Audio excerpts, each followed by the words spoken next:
مكا عرشك فلك فرشك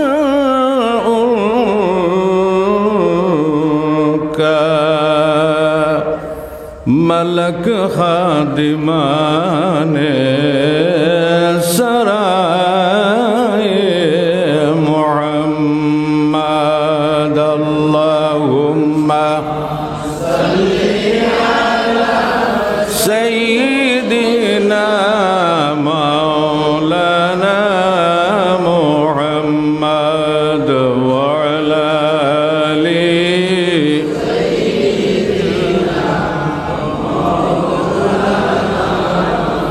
खुदा की रज़ा चाहते हैं दो आलम खुदा चाहता है रज़ाए मुहम्मद अल्लाहुम्मा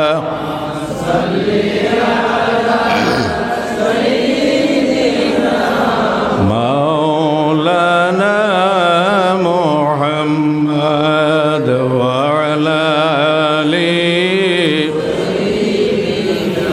मौलाना मुहम्मद अल्लाहुम्मा सल्ली अला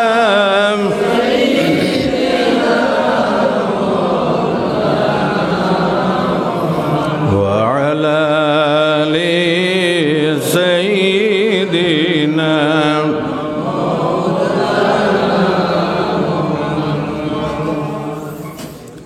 বাঙ্গারফার দ্বিতীয় খণ্ডে জামে মসজিদের ভিতরে আয়োজিত আজকের এই অত্যন্ত গুরুত্বপূর্ণ দিনী মাহফিলের সম্মানিত সভাপতি সাহেব, সবাই উপস্থিত সম্মানিত উলামায়ে কেরাম, শ্রদ্ধাভাজন মুরব্বী সাহেবান, খাস এবং দূর থেকে আগত আমার প্রাণপ্রিয় যুবক ভাইয়েরা, বাড়িতে পর্দায় অবস্থানরত আমার মা ও বোনেরা, আপনাদের প্রত্যেকের খেদমতে আমার আসসালামু আলাইকুম ওয়া রাহমাতুল্লাহ। সম্মানিত হাজিরিন, এই পৃথিবীতে প্রায় 700 কোটির মতো মানুষ,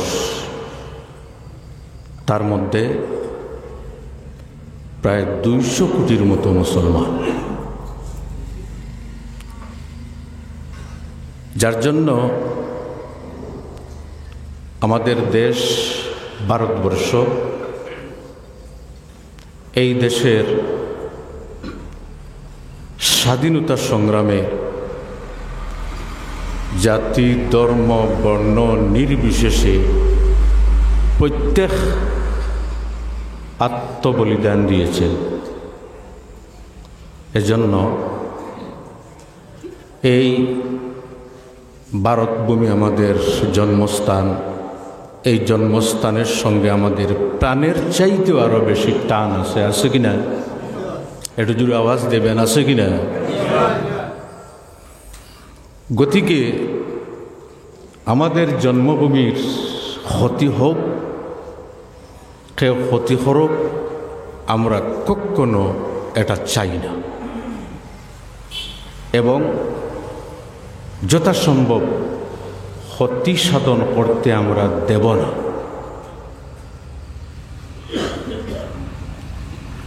আমরা সবাই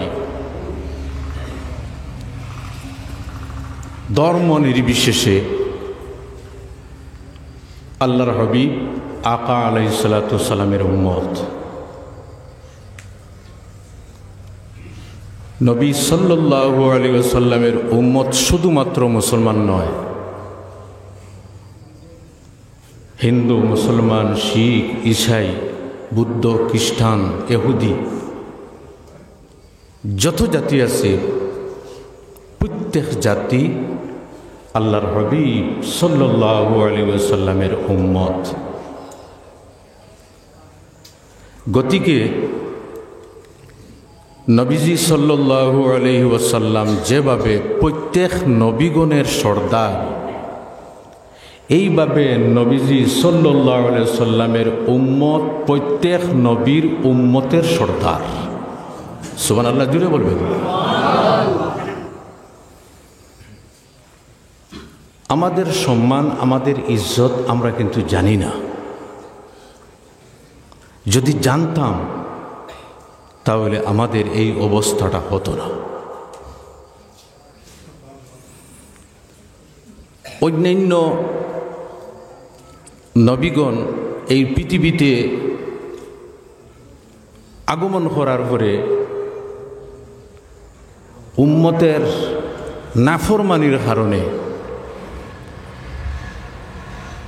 এক পর্যায়ে গিয়ে বদদুয়া করে সবাইকে ধ্বংস করে দিয়েছেন। কিন্তু মানবতার মুক্তির দিশারি নবী আখরি, আশিকগণের নয়নের মণি, নবিকুল শিরোমণি হুজুর পুরনুর সাল্লাল্লাহু আলাইহি সাল্লাম অনেক ত্যাগ স্বীকার করেছেন। দান দান মোবারক শহীদ হয়েছে, শরীর থেকে রক্ত বের হয়ে মাটিতে পড়েছে, কিন্তু উম্মতের জন্য বদদুয়া করেন নাই। এজন্য আল্লাহর হাবিব আকা আলাইহিস সালাতু ওয়াস সালামকে জিজ্ঞাসা করা হয়েছিল, ইয়া রাসূলুল্লাহ, আপনি বদদুয়া করেন না কেন? আল্লাহর হাবিব বলেন, লিকুল্লি নবিয়্যিন দাওয়াতুন মুস্তাজাবাতুন ক্বাদ দাআ বিহা ফি উম্মতিহি ওয়া ইন্নী ইখতাবাতু দাওয়াতি শাফাআতান লি উম্মতি ইয়াউমাল কিয়ামা। প্রত্যেক নবীগণ উম্মতের বিরুদ্ধে বদদুয়া করেছেন, আর প্রত্যেক নবীকে আল্লাহ মকবুল একটা দোয়া দিয়েছেন। আমি আমার দোয়া কিয়ামতের দিন আমার উম্মতের শাফাআতের জন্য আমি রেখে দিয়েছি।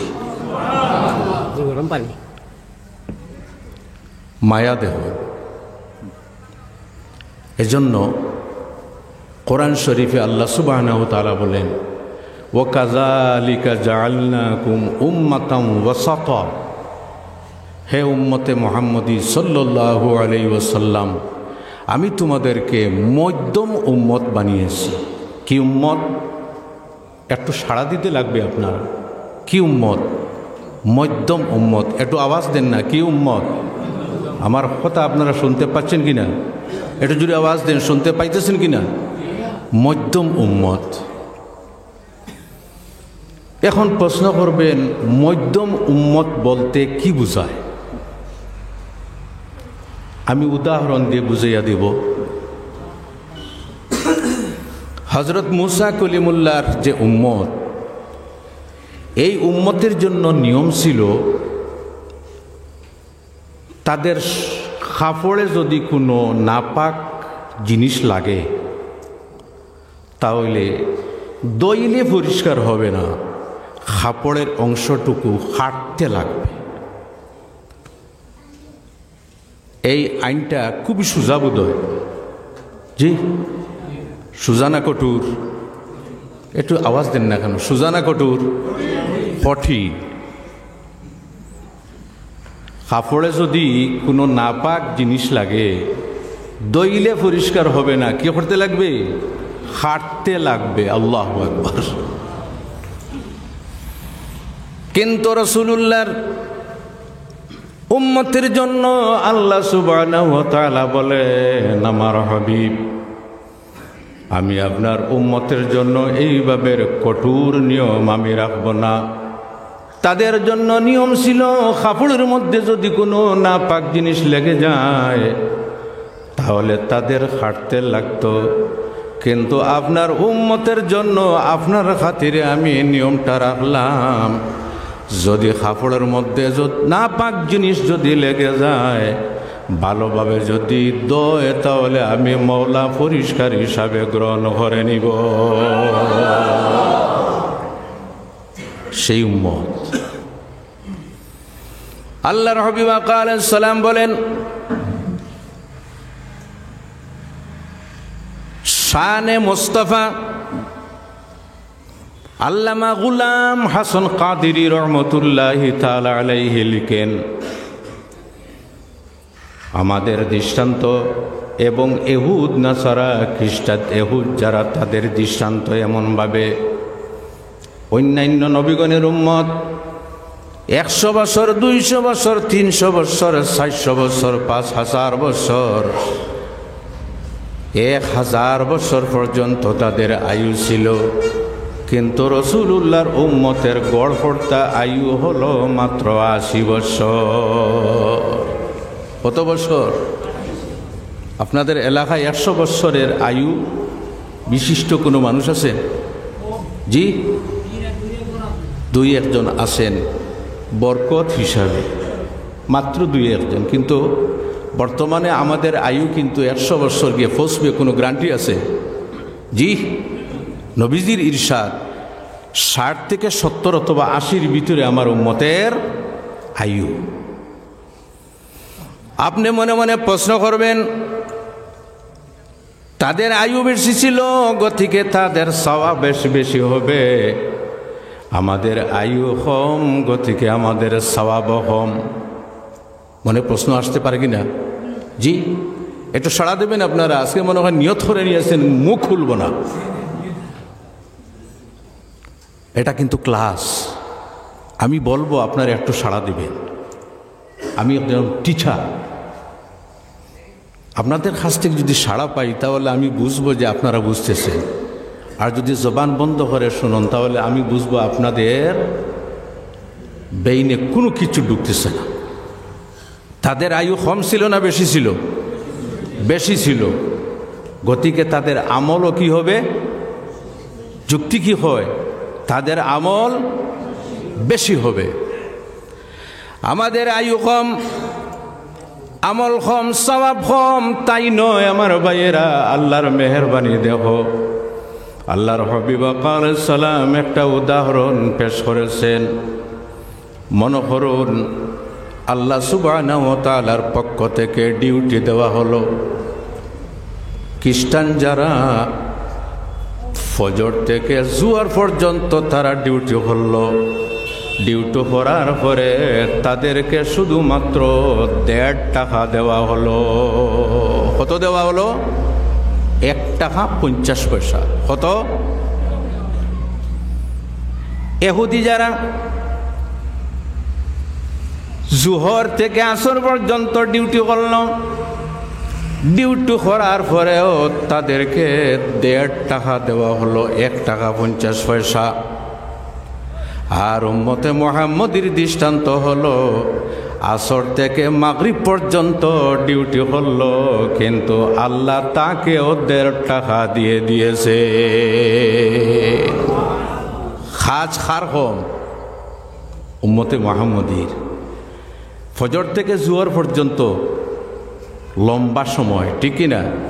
আর জোহর থেকে আসর পর্যন্ত লম্বা সময়, আর আসর থেকে মাগরিব পর্যন্ত লম্বা সময়। জি জি না, শর্ট সময়, একেবারে শর্ট সময়। ওরা লম্বা সময় ডিউটি করার পরেও 1.5 টাকা, আর উম্মতে মুহাম্মদী আসর থেকে মাগরিব পর্যন্ত যে সময়, সেই সময় ডিউটি হলো, আল্লাহ তাদের সমান মজদুরি দিয়ে দিলেন।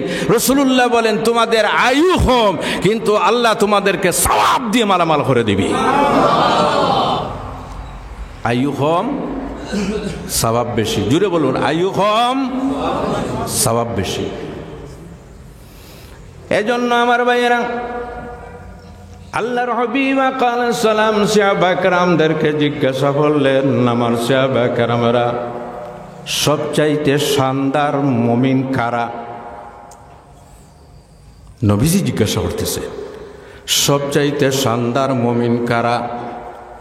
সাহাবা কেরাম উত্তর দিলেন, ইয়া রাসূলুল্লাহ, সবচাইতে শানদার মুমিন হলেন আল্লাহর ফেরেশতাগণ।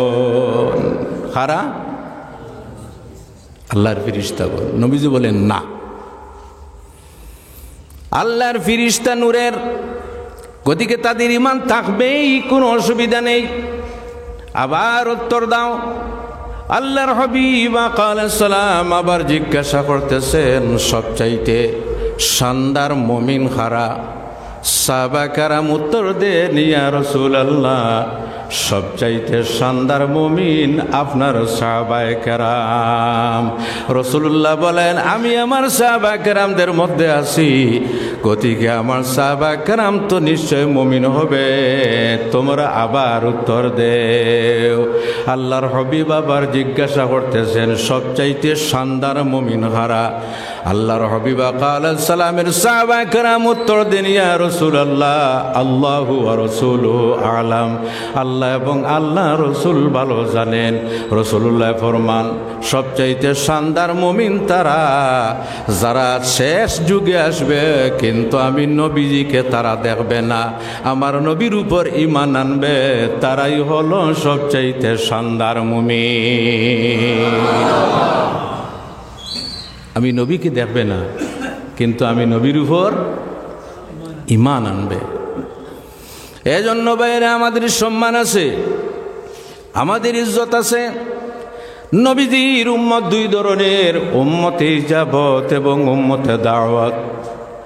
যারা নবীজির উপর বিশ্বাস স্থাপন করে পড়ে নিয়েছে লা ইলাহা ইল্লাল্লাহু মুহাম্মাদুর রাসূলুল্লাহ, এরা হলো উম্মতে ইজাবত। আর যাদের কাছে দাওয়াত এখন পর্যন্ত পৌঁছে দেওয়া হয়েছে কিন্তু ঈমান আনেন নাই, তারা হলো উম্মতে দাওয়াত। গতিকে সম্মানটা কার বেশি? নবীজির উম্মতের। জুড়ে বলুন, কার সম্মান বেশি? আচ্ছা, এই সম্মানটা আমরা বজায় রাখতাম কিনা, আপনাদের কাছ থেকে আমি জবাব চাই। জি, খেয়ে উত্তর দিতে রাজি নয়। আল্লাহু আকবার। আজ জানি না কি যে হয়েছে আপনাদের, এই যে আমাদের সম্মান, এই সম্মানটা আমরা বজায় রাখবো কিনা? জোরে বলেন, রাখবো কিনা? কিভাবে? মদ পান করিয়া? জি, সুদ খাইয়া, ঘুষ খাইয়া, জুলুম অত্যাচার করে, অন্যের হক আত্মসাৎ করে? কোনোটার মাধ্যমে নয়, কোনোটার মাধ্যমে নয়। আল্লাহ রবি বলেন, আমার উম্মত সবচেয়ে ভালো উম্মত। এই উম্মত এমন ভাবের ভালো উম্মত, হযরত মুসা কলিমুল্লাহ আলাইহিস সালাম তাওরাত কিতাবের মধ্যে রাসূলুল্লাহর উম্মতের প্রশংসা দেখলেন। ভাইয়েরা, আমাদের প্রশংসা শুধুমাত্র কোরআন শরীফে নয়, আমাদের প্রশংসা তাওরাতের মধ্যে আছে, রাসূলুল্লাহর উম্মতের প্রশংসা জাবুরের মধ্যে আছে, রাসূলুল্লাহর উম্মতের প্রশংসা ইনজিলের মধ্যে আছে, রাসূলুল্লাহর উম্মতের প্রশংসা কোরআন শরীফের মধ্যে আছে, রাসূলুল্লাহর উম্মতের প্রশংসা জান্নাতের মধ্যে আছে, রাসূলুল্লাহর উম্মতের প্রশংসা প্রতিটি জায়গায় আছে। এর জন্য আল্লাহ রবি আলাইহিস সালাম বলেন, হে আমার উম্মতেরা, তোমাদের সম্মান আল্লাহ কতটুকু বাড়িয়ে দিয়েছেন। আমরা অনেক সময় গুনার কাজ করে থাকি, কোনো সময় মানুষ জানিয়া গুনাহ করে, কোনো সময় না জানিয়া গুনাহ করে, অনেক সময় জানিয়ে গুনাহ করে, আর অনেক সময় মানুষ না জানিয়া গুনাহ করে। আল্লাহর দয়া এবং মায়া দেখো, রাসূলুল্লাহর কারণে কি সম্মান আল্লাহ দান করলেন। ইজা হাম্মা আবদি বিসাইয়াতিন ফালা তাকতুবুহা। অনেক সময় মানুষের অন্তরের মধ্যে অনেক ধরনের গুনার ইচ্ছা আসে কিনা? জি, এমনও মানুষ হয়তো আছে, কোনো মানুষের বিল্ডিং দেখার পরে মনে মনে ভাবতে শুরু করে, হায় রে, আমি এক গরিব মানুষ, আমার তো এইভাবের বিল্ডিং নাই, তাহলে খাল থেকে বোধহয় আমি ডাকাতির বাইরে। ইচ্ছা করলো কোনটার? নেকির খাজের না গুনার খাজের? জোরে বলুন, নেকির খাজের না গুনার খাজের? গুনার খাজের। আল্লাহ রবি বলেন, যখন আমার কোন উম্মত গুনার খাজের ইচ্ছা করে, গুনার খাজের যখন ইচ্ছা করে, আল্লাহ সুবহানাহু ওয়া তাআলা বলেন ফালা তাকতুবুহা, আমাদের নিকটে এক ধরনের ফেরেশতা আছেন যাদের নাম হলো কিরামান কাতিবিন। কি নাম? জুড়ে বলুন। কিরামান কাতিবিনা ইয়ালামুনা মা তাফআলুন।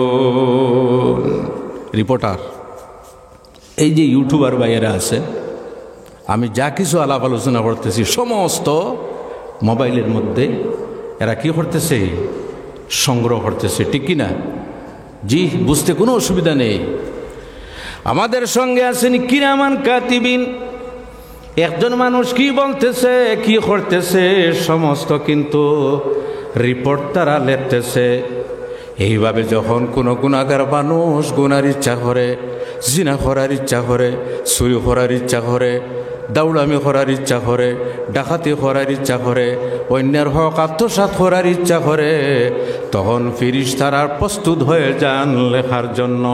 আল্লাহ বলেন, থামো, তোমরা কিন্তু আমার বান্দার গুনাহ লিখতে পারবে না। জোরে বলুন সুবহানাল্লাহ। এই ফেরেশতারা, তোমরা গুনাহ লিখিও না। এটা কার কারণে? জোরে বলুন। নবীজির কারণে। কার কারণে? এই তো আমাদের অবস্থা। অন্যান্য নবীগণের উম্মত যদি কোনো গুনাহ করত, তাহলে সকালে উঠিয়া কিন্তু তার ঘরের দরজার উপর লেখা পাইত। কি লেখা পাইত? অন্যান্য কোন নবীর উম্মত যদি চুরি করে, তাহলে সকালে উঠার পরে তার ঘরের দরজার মধ্যে লেখা পাইতো, অমুক ব্যক্তি আজকে অমুক জায়গায় চুরি করেছে, অমুক ব্যক্তি গুনার কাজ করেছে, অমুক ব্যক্তি জিনা করেছে, অমুক ব্যক্তি অন্যের হক আত্মসাৎ করেছে। কত বড় বেইজ্জতি, ঠিক কিনা? গুনাহ করার পরে যদি এই গুনার কাজটা যদি প্রকাশিত হয়ে যায়, তাহলে এর মতো বেইজ্জতি আর আছে? কত বড় তাদের জন্য কঠোরতা আছে। গুনাহ করলে সকালে উঠে দরজায় লেখা। আচ্ছা, আপনার আমার এইভাবে হয়? জি, কত গুনাহ মানুষ রাত্রে করে, কিন্তু সকালে উঠে দরজায় লেখা পাইছে। জি, আর যদি এইভাবে হইতো কি অবস্থা হইতো! আল্লাহু আকবার। আল্লাহ বলেন, হে আমার ফেরেশতাগণ, অন্যান্য নবীর মতো আমার আখির জামানার নবীর উম্মত নয়। আমার আখির জামানার নবীর উম্মত যদি গুনার ইচ্ছা করে, তাহলে ফালা তাকতুবুহা, তোমরা কোনো সময় লেখিও না। যদি এই উম্মত গুনাহটা বাস্তবায়িত করে, তাহলে একটা গুনাহ লেখিও। আল্লাহু আকবার জোরে বলেন। কয়টা গুনাহ? একটা। এর অপোজিটটা শুনুন না।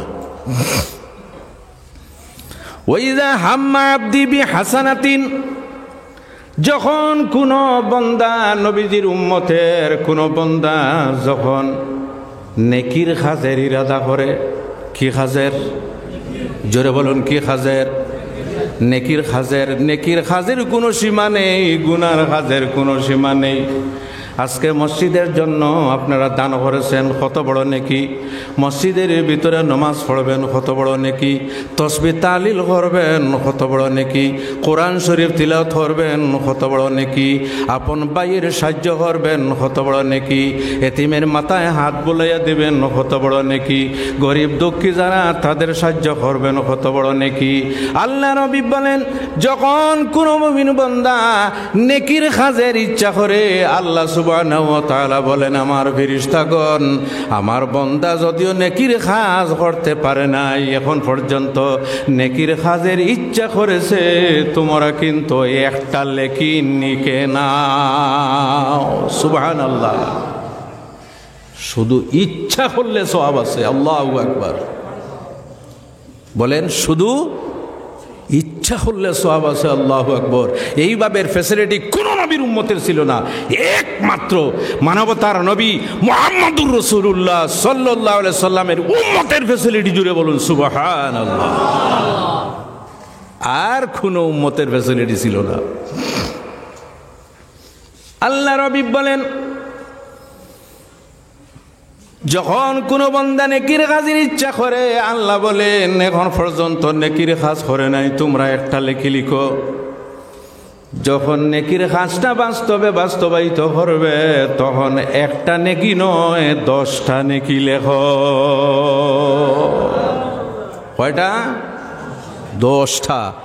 এই 10 থাকবে না, 10 থেকে 20, 20 থেকে 30, 30 থেকে 700, 700 থেকে আল্লাহর মেহেরবানিতে 7 কোটি পর্যন্ত পৌঁছে যেতে পারে।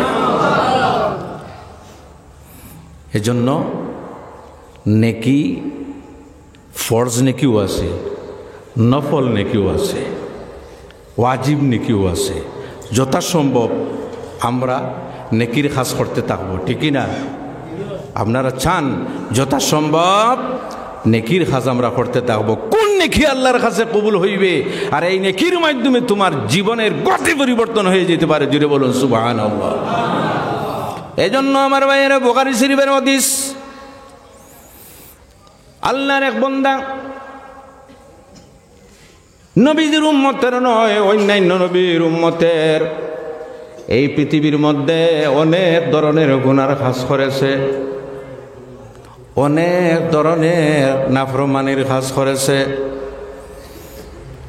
আমার ভাইয়েরা, মানুষ, আল্লাহ সুবহানাহু ওয়া তাআলা মানুষের রঙের দিকে আল্লাহ দেখেন না, মানুষের চেহারার দিকে আল্লাহ চান না, মানুষের সুরতের দিকে আল্লাহ চান না, মানুষের লেবাসের দিকে আল্লাহ চান না, আল্লাহ চান মানুষের অন্তরের দিকে।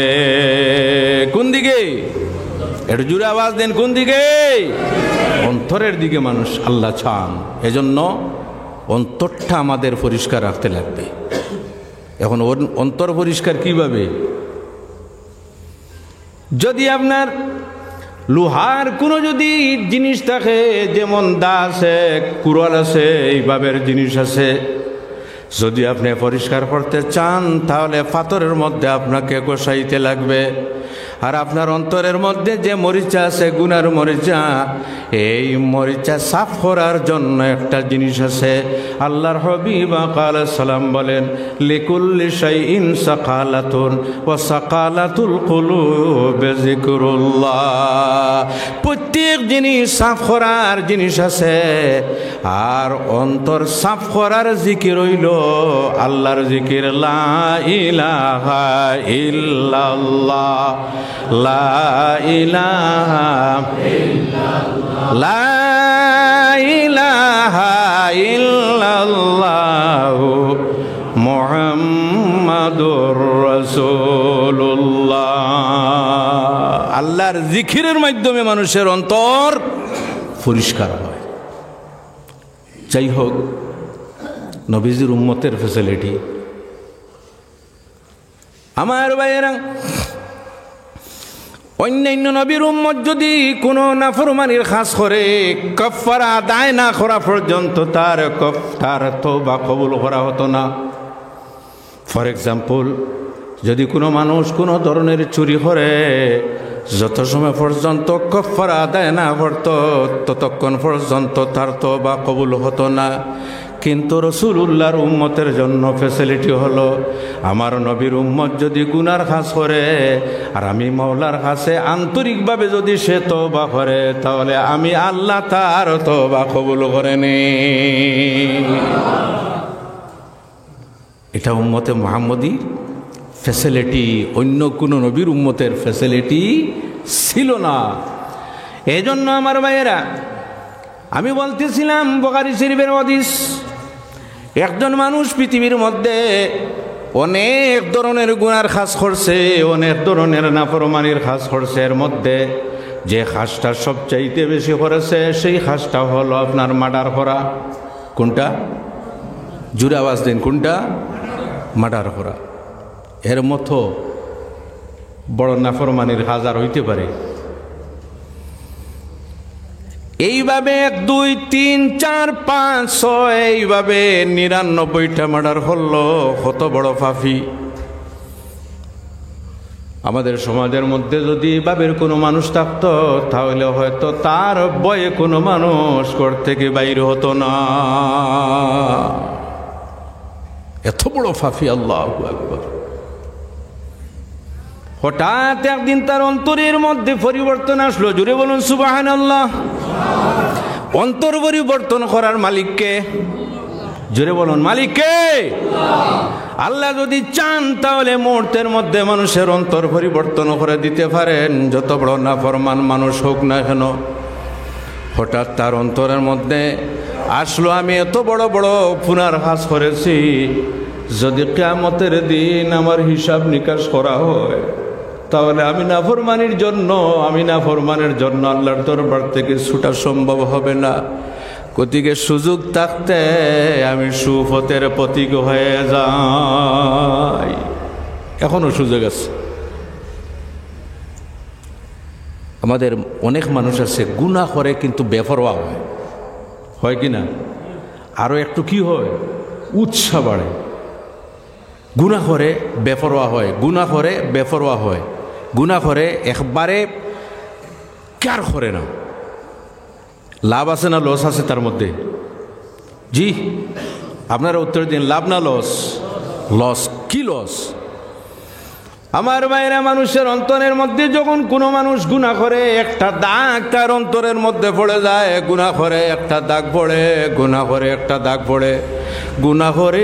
দাগ পড়ে, এইভাবে অন্তরের মধ্যে দাগ পড়তে পড়তে অন্তর যখন কালো হয়ে যায়, এই অন্তর দিয়ে আল্লাহর দরবারে তওবা করলে সাধারণভাবে তার তওবা কবুল হয় না। আল্লাহর বান্দা চিন্তা করলো, আমার তো উপায় নেই, কিয়ামতের দিন যদি আল্লাহ এক মানুষ সম্বন্ধে জিজ্ঞাসা করে তাহলে আমার ছুটিয়ে যাওয়ার কোনো সীমা নাই। তাহলে আমি কি করতে লাগবো? আমি সর্বপ্রথমে সোজা হইতে লাগবো, সংশোধন হইতে লাগবো।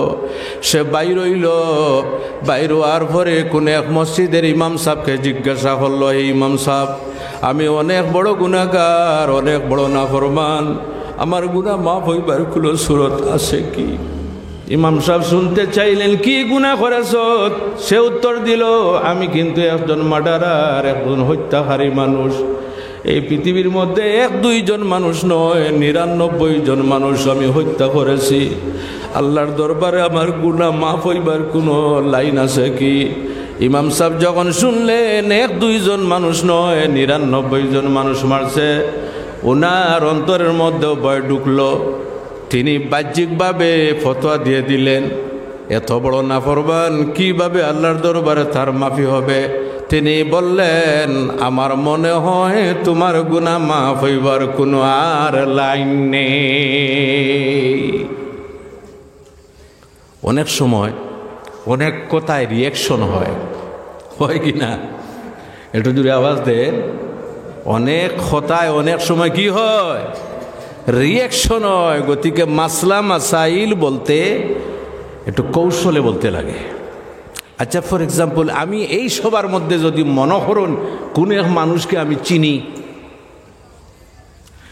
সেই পরিচিত মানুষকে যদি আমি বলি তুমি এই গুনাহ করেছো, তাহলে তার মনে হয় খুব খুশি হইবে। জি, আপনারা উত্তর দেন না? খুব খুশি হইবে। সে মনে মনে ভাববে, মৌলানা সাহেব বাইরুকুয়া, আমাকে গেরাও করার চেষ্টা করবে কিনা? লজ্জিত হয়ে গেছে। এইভাবে ইসলামের আদর্শ নয় সরাসরি কোনো মানুষকে লজ্জিত করা। আমরা যখন ওয়াজ করি তখন কোনো ব্যক্তি বিশেষের নাম ধরে ওয়াজ করি না, সামগ্রিকভাবে আমরা ওয়াজ করি, জেনারেলি ওয়াজ করি, যাতে কোনো মানুষ লজ্জিত হয় না। যদি তার মধ্যেই দোষ থাকে তাহলে সে যেন সংশোধন হয়ে যায়। মৌলানা সাহেবের ফতোয়া শুনে আল্লাহর বান্দার মধ্যে রিয়াকশন সৃষ্টি হয়ে গেল। সে মনে মনে ভাবল, আমার তো মাফ পাওয়ার কোনো লাইন নেই, তাহলে আমি আর 99টা রাখবো না, আমি এখন 100 পূর্ণ করে দেব। এই মসজিদের ইমাম সাহেবকে হত্যা করে কি করলো? জোরে বলুন, কি করলো? 100। আল্লাহর ওয়াস্তে কোনো ইমাম সাহেবের সঙ্গে এইভাবে কোনো ব্যবহার করবেন না। আমি আপনাদেরকে উদ্বুদ্ধ করতেছি না। 100 যে 100 পুরেও শেষ। মানুষ যখন কোনো ভুল করে, রাত্রি যখন তার বিছানা যায়, বালিশের উপর মাথা রাখার পরে তার ব্রেইনের মধ্যে সেটা কিন্তু ঘুরতে থাকে, আমি কি করলাম, আমি কিন্তু ভালো কাজ করি নাই, আমি কিন্তু ভালো কাজ করি নাই, মন্দ কাজ করেছি।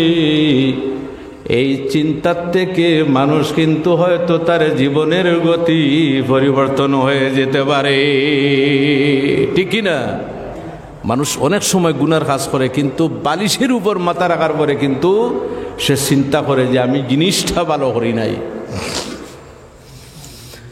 বাড়িতে গেল, যাওয়ার পরে সে চিন্তা ভাবনা করলো ভালো কাজ করি নাই, আগামীকালকে বাইর হইব, ভালো একজন মুফতি সাহেব অথবা ভালো একজন মৌলানা সাহেবের গিয়ে আমি মাসলা জিজ্ঞাসা করব।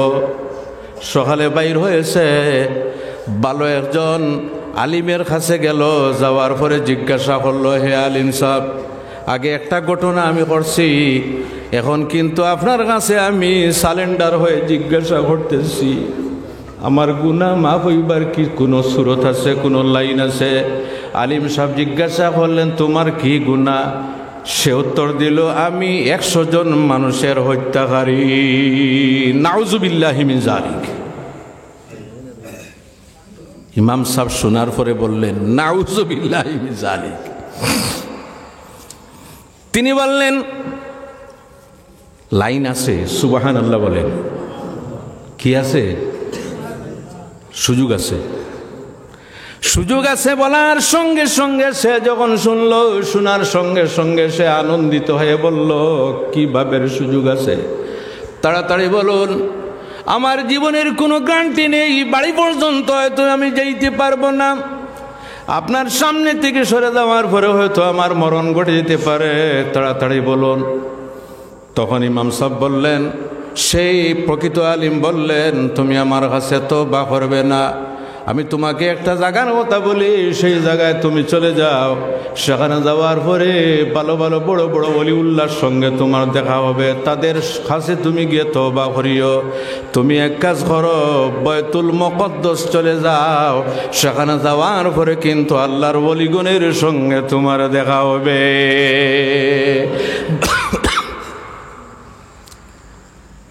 সে অত্যন্ত খুশি হইল।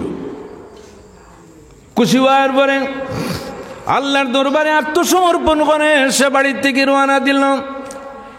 সে জানে না তার সঙ্গে কি ঘটনা ঘটবে। আপনাদেরও এবং আমারও কোনো গ্যারান্টি আছে বাড়ি পর্যন্ত পৌঁছবার? জি, আমি আপনাদের দোয়ায় 6 বার সফর করেছি। 3 বারের সময় আমার সঙ্গে একজন মানুষ ছিল, এই দিকের মানুষ নয়, একজন হাজি সাহেব ছিলেন, এই দিকের নয়, খুনাইর দিকের মানুষ। সেখানে যাওয়ার পরে বারবার আমার সঙ্গে আলাপ আলোচনা করতেন, হুজুর আমার ইচ্ছা হলো আল্লাহর হাবিবের মসজিদ মদিনা শরীফে আমার মরণ হইত। আমি বললাম, ভাই মরার ইচ্ছাটা তুমি এখানে প্রশ্ন করিও না, তুমি মনে পড়লে তো আমার উপর সমস্যা আসবে।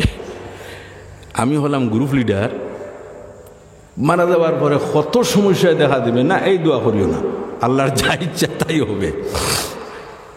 বারবার বলে, হুজুর আমার ইচ্ছা ছিল, আমি বাড়ির থেকে বের হয়েছি এই ইচ্ছা নিয়ে যে আমার মরণটা নবীজির মসজিদে হবে, তাই যে কোনো জায়গায় নয়, যেখানে রিয়াজুল জান্নাহ আছে সেখানে আমার মরণ হইত। জুড়ে বলুন না সুবহানাল্লাহ। আমি মনে মনে ভাবলাম, কি বলে মানুষটা। যাই হোক, 2টা জায়গায় কিন্তু পৌঁছা অত্যন্ত কঠিন, মক্কা শরীফে আর মদিনা শরীফে। একটা কথা আমি বলি, যখন আপনারা মক্কা এবং মদিনার নাম উচ্চারণ করবেন তখন সঙ্গে আপনারা যুক্ত করবেন মক্কা শরীফ। জুড়ে বলুন, মক্কা মদিনা শরীফ। এটা আদবের জায়গা।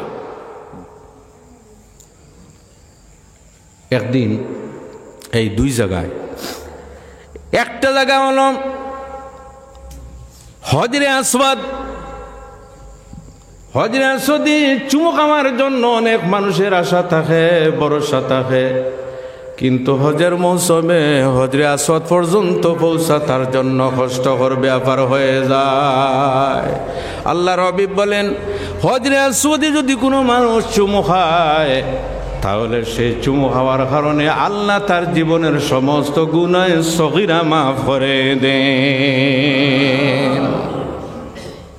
আল্লাহ সুবহানাহু ওয়া তাআলা প্রত্যেক মানুষের হরমাইন শরীফ আইনের জিয়ারত নসিব করুক। সব বলুন আল্লাহুম্মা আমিন। হজরে আসওয়াদ, আচ্ছা এই চুমু খাওয়ার উপকার আছে। একটা উপকার হলো গুনাহ সগীরা মাফ হয়। কি মাফ হয়? জোরে বলুন, কি মাফ হয়? গুনাহ সগীরা। 2 নম্বর উপকার হলো লাহু আইনান ওয়া লিসানুন ওয়া শাফাতান। কিয়ামতের দিন কয়েকটা জিনিস আমাদের জন্য সুপারিশ করবে, উম্মতে মুহাম্মদীর জন্য সুপারিশ করবে। এই সুপারিশকারী কিছু জিনিসের মধ্যে একটা জিনিস হলো হজরে আসওয়াদ। কিয়ামতের দিন হজরে আসওয়াদের 2টা চক্ষু আল্লাহ দান করবেন, আল্লাহ তাকে জবান দান করবেন। আল্লাহর দরবারে সেই ব্যক্তি সুপারিশ করবে যে আল্লাহ, হজে যাওয়ার পরে আমাকে যারা চুমু খেয়েছেন, আমি আজকে আপনার কাছে সুপারিশ করতেছি, তাদের জীবনের গুনাহ মাফ করে জান্নাত নসিব করো। তবে কোনো মানুষকে কষ্ট দিয়ে কিন্তু চুমু খাওয়া নয়। হজরে আসওয়াদকে চুমা দেওয়া সুন্নত, আর কোনো মানুষকে কষ্ট দেওয়া হারাম। কোনো মানুষকে কষ্ট দেওয়া হারাম। মদিনা শরীফে মসজিদে নববীর মধ্যে একটা জায়গা আছে, সেই জায়গার মধ্যে নামাজ পড়াটা অত্যন্ত কঠিন ব্যাপার। গ্যাদারিংয়ের কারণে, ভিড়ের কারণে। সেই জায়গাটা হলো রিয়াজুল জান্নাহ। রিয়াজুল জান্নাহ এমন একটি জায়গা, আল্লাহর হাবিব বলেন, মা বাইনা বাইতি ওয়া মিম্বারি রাউদাতুম মির রিয়াদিল জান্নাহ। আমার ঘর এবং আমার মিম্বরের মধ্যখানের যত জায়গা আছে, এই জায়গাগুলি জান্নাতের একটা অংশ। যে ব্যক্তি এই জায়গায় নামাজ পড়বে, সেই ব্যক্তি জান্নাতের মধ্যে নামাজ পড়বে। এত গুরুত্ব, এত ফজিলত। যাই হোক, সেই ব্যক্তি বারবার বলতে থাকে, আরে আমি বাড়ির থেকে এসেছি মরার জন্য, এখন পর্যন্ত কেন জীবিত? পুরা দাবি কার কাছে? জি, আল্লাহর কাছে। উপকার আছে। মক্কা মদিনা শরীফে যদি আল্লাহর হুকুমে কেউ মারা যায়, তাহলে কত বড় সুসংবাদ তার জন্য। আল্লাহু আকবার। আল্লাহর হাবিব বলেন, মাম্মা তাবিয়া আদিল হারমাইনে বুইসা ইয়াউমাল কিয়ামাতে মিনাল আমিনিন। যদি কোনো মানুষ মক্কা শরীফ এবং মদিনা শরীফের হরমে যদি মারা যায়, তাহলে কিয়ামতের দিন সমস্ত মানুষের চিন্তা থাকবে নফসি নফসি নফসি নফসি। সেই দিন এই ব্যক্তির কোনো ধরনের চিন্তা থাকবে না। সুবহানাল্লাহ, জুড়ে বলেন। তারপরে একদিন রিয়াজুল জান্নাতে আমি আগের দিন নামাজ পড়লাম, তারপরে বললাম, ভাই তুমি আগামীকালকে নামাজ পড়বে। ঠিক আছে হুজুর, আমি নামাজ পড়বো, কিন্তু আমার একটা আশা। ওই আশা কোনটা? আমি রিয়াজুল জান্নাতে আমি মরতাম। সকালবেলা ফজরে নামাজ পড়ে আমরা ঘরে গেলাম, চারটা খাইলাম। তারপরে সেই ব্যক্তি আসলো রিয়াজুল জান্নাতে। আমি কিন্তু অন্য জায়গায় গিয়েছিলাম। সেই ব্যক্তি সেই রিয়াজুল জান্নাতে গেল। যাওয়ার পরে এমন আল্লাহর দরবারে ক্রন্দন করলো, আল্লাহ সুবহানাহু ওয়া তাআলা তার ক্রন্দন কবুল করে নিয়েছে। আল্লাহর বান্দা যখন 2 রাকাত নামাজ পড়ার জন্য রিয়াজুল জান্নাতে দাঁড়িয়ে তরিমা বান্ধিল, 1 রাকাত পড়লো। পরের রাকাত যখন পড়ে সজদার মধ্যে গেল, সেই সজদার অবস্থায় আল্লাহর বান্দার ইন্তেকাল হয়ে গেল। ইন্না লিল্লাহি ওয়া ইন্না ইলাইহি রাজিউন। কি ভাগ্য! আল্লাহু আকবার। এজন্য আমার ভাইয়েরা, মদিনা শরীফে মারা গেলে জান্নাতুল বাকির মধ্যে দফন করা হয় পিছন দিকে। আল্লাহ রবি বলেন কিয়ামতের দিন আমি যখন সর্বপ্রথম খবর থেকে আমি উঠব, তখন জান্নাতুল বাকির যত মুর্দেগান সমস্ত আমি আমার সঙ্গে রাখব। এজন্য আল্লাহর বান্দা চিন্তা করলো, আমি বাইতুল মুকদ্দাস কিভাবে যাব, এত দূর জায়গা। তখন বর্তমান যুগের মতো আধুনিক কোনো গাড়ি ছিল না, আধুনিক কোনো যানবাহন ছিল না। আল্লাহর বান্দা বাড়ির থেকে পায়ে হেঁটে বের হলো। আপনারা কয়েকদিন শুনেছেন আল্লাহর এক বান্দা পায়ে হেঁটে হেঁটে হজে যাইতেছে। জি শুনেছেন আপনারা? অনেক মানুষ অনেক ধরনের সমালোচনা, আমি বললাম সমালোচনা করিও না, কি প্রয়োজন সমালোচনা করার? যাওয়ার ইচ্ছা যাইতে দাও, সমালোচনা করা ঠিক নয়। আল্লাহর বান্দা যখন অর্ধেক রাস্তায় পৌঁছিল, এত বড় পাপী, এত বড় গুনাহগার, গুনাহ মাফ করার ক্ষমতা কার? জোরে বলুন কার? যদি কোনো মানুষ উহুদ পাহাড়ের সমতুল্য গুনার কাজ করে, উহুদ পাহাড় সাধারণ পাহাড় নয়, যে পাহাড়টা কিন্তু লম্বভাবে 7 মাইল পর্যন্ত। কতটুকু পর্যন্ত? 7 মাইল পর্যন্ত। উহুদ পাহাড়ের সমতুল্য যদি কোনো মানুষ গুনার কাজ করে, এই গুনাহটা মাফ করবার ক্ষমতা কার আছে? জোরে বলুন কার আছে? আমাদের আল্লাহর এই পরিমাণ ক্ষমতা আছে। উহুদ পাহাড়ের সমতুল্য যদি মানুষ গুনার কাজ করে ফেলে, আল্লাহ সুবহানাহু ওয়া তাআলার 1 সেকেন্ড সময় লাগবে না মাফ করার। আমরা গুনাহ মাফ করতে চাই? সবাই আওয়াজ দেন। মাঝে মধ্যে কিন্তু আওয়াজ শোনা যাচ্ছে না। সবাই চাই কি মাফ চাইতে? কি করতে লাগবে এই কথা শুনবেন। আল্লাহর বান্দা বাড়ির থেকে বের হলো তওবার উদ্দেশ্যে। কিসের উদ্দেশ্যে? তওবার উদ্দেশ্যে। আজকে আপনারা ওয়াজের মাহফিলে এসেছেন, কোনো উদ্দেশ্য দুনিয়ার আছে? জি, কোনো জাগতিক উদ্দেশ্য, দুনিয়ার কোনো উদ্দেশ্য আছে? যে ওয়াজ শেষ আর কমিটির মানুষে 500 টাকার নোট হাতে তুলিয়া দিবে, মনে হয় প্রসিডিংয়ে এইভাবে লেখা আছে বোধহয়। জি, এখানে আসলে পরে উল্টা দেওয়া লাগে, কি করা লাগে? আমার ভাইরা, নিশ্চয় আপনাদের অন্তরের মধ্যে এই কথা আছে। ওয়াজের মধ্যে আসছি আল্লাহ এবং আল্লাহর রাসূল রাজি করার জন্য। জুড়ে বলুন, আল্লাহ এবং আল্লাহর রাসূল রাজি করার জন্য। যদি এই উদ্দেশ্য থাকে তাহলে বিচিত্র নয়, মসজিদ থেকে বের হওয়ার আগে আল্লাহ আপনার জীবনের সমস্ত গুনাহ মাফ করে দিতে পারে।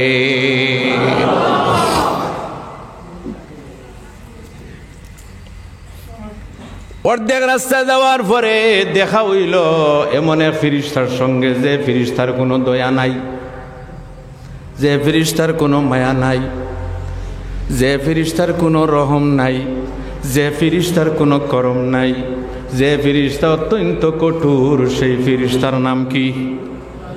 জোরে বলুন। আমার মনে হয় ডরাইতেছেন। জি, এই ফেরেশতার নাম হলো মালাকুল মউত আজরাইল আলাইহিস সালাম। দয়া আছে? জোরে বলুন, দয়া আছে, মায়া আছে, কৃপা আছে, সমর্মিতা আছে, কোনো কিচ্ছু নয়, কিন্তু 2 বার মায়া দেখাইছেন। মালাকুল মউতের সঙ্গে অর্ধেক রাস্তায় যাওয়ার পরে দেখা। মালাকুল মউত বললেন, হে বান্দা, আমি আল্লাহর পক্ষ থেকে মালাকুল মউত, মউতের ফেরেশতা এসেছি, আর 1 কদম তুমি আগে বাড়াইতে পারবে না। এই জায়গার মধ্যে তোমার মরণটা হয়ে যাবে।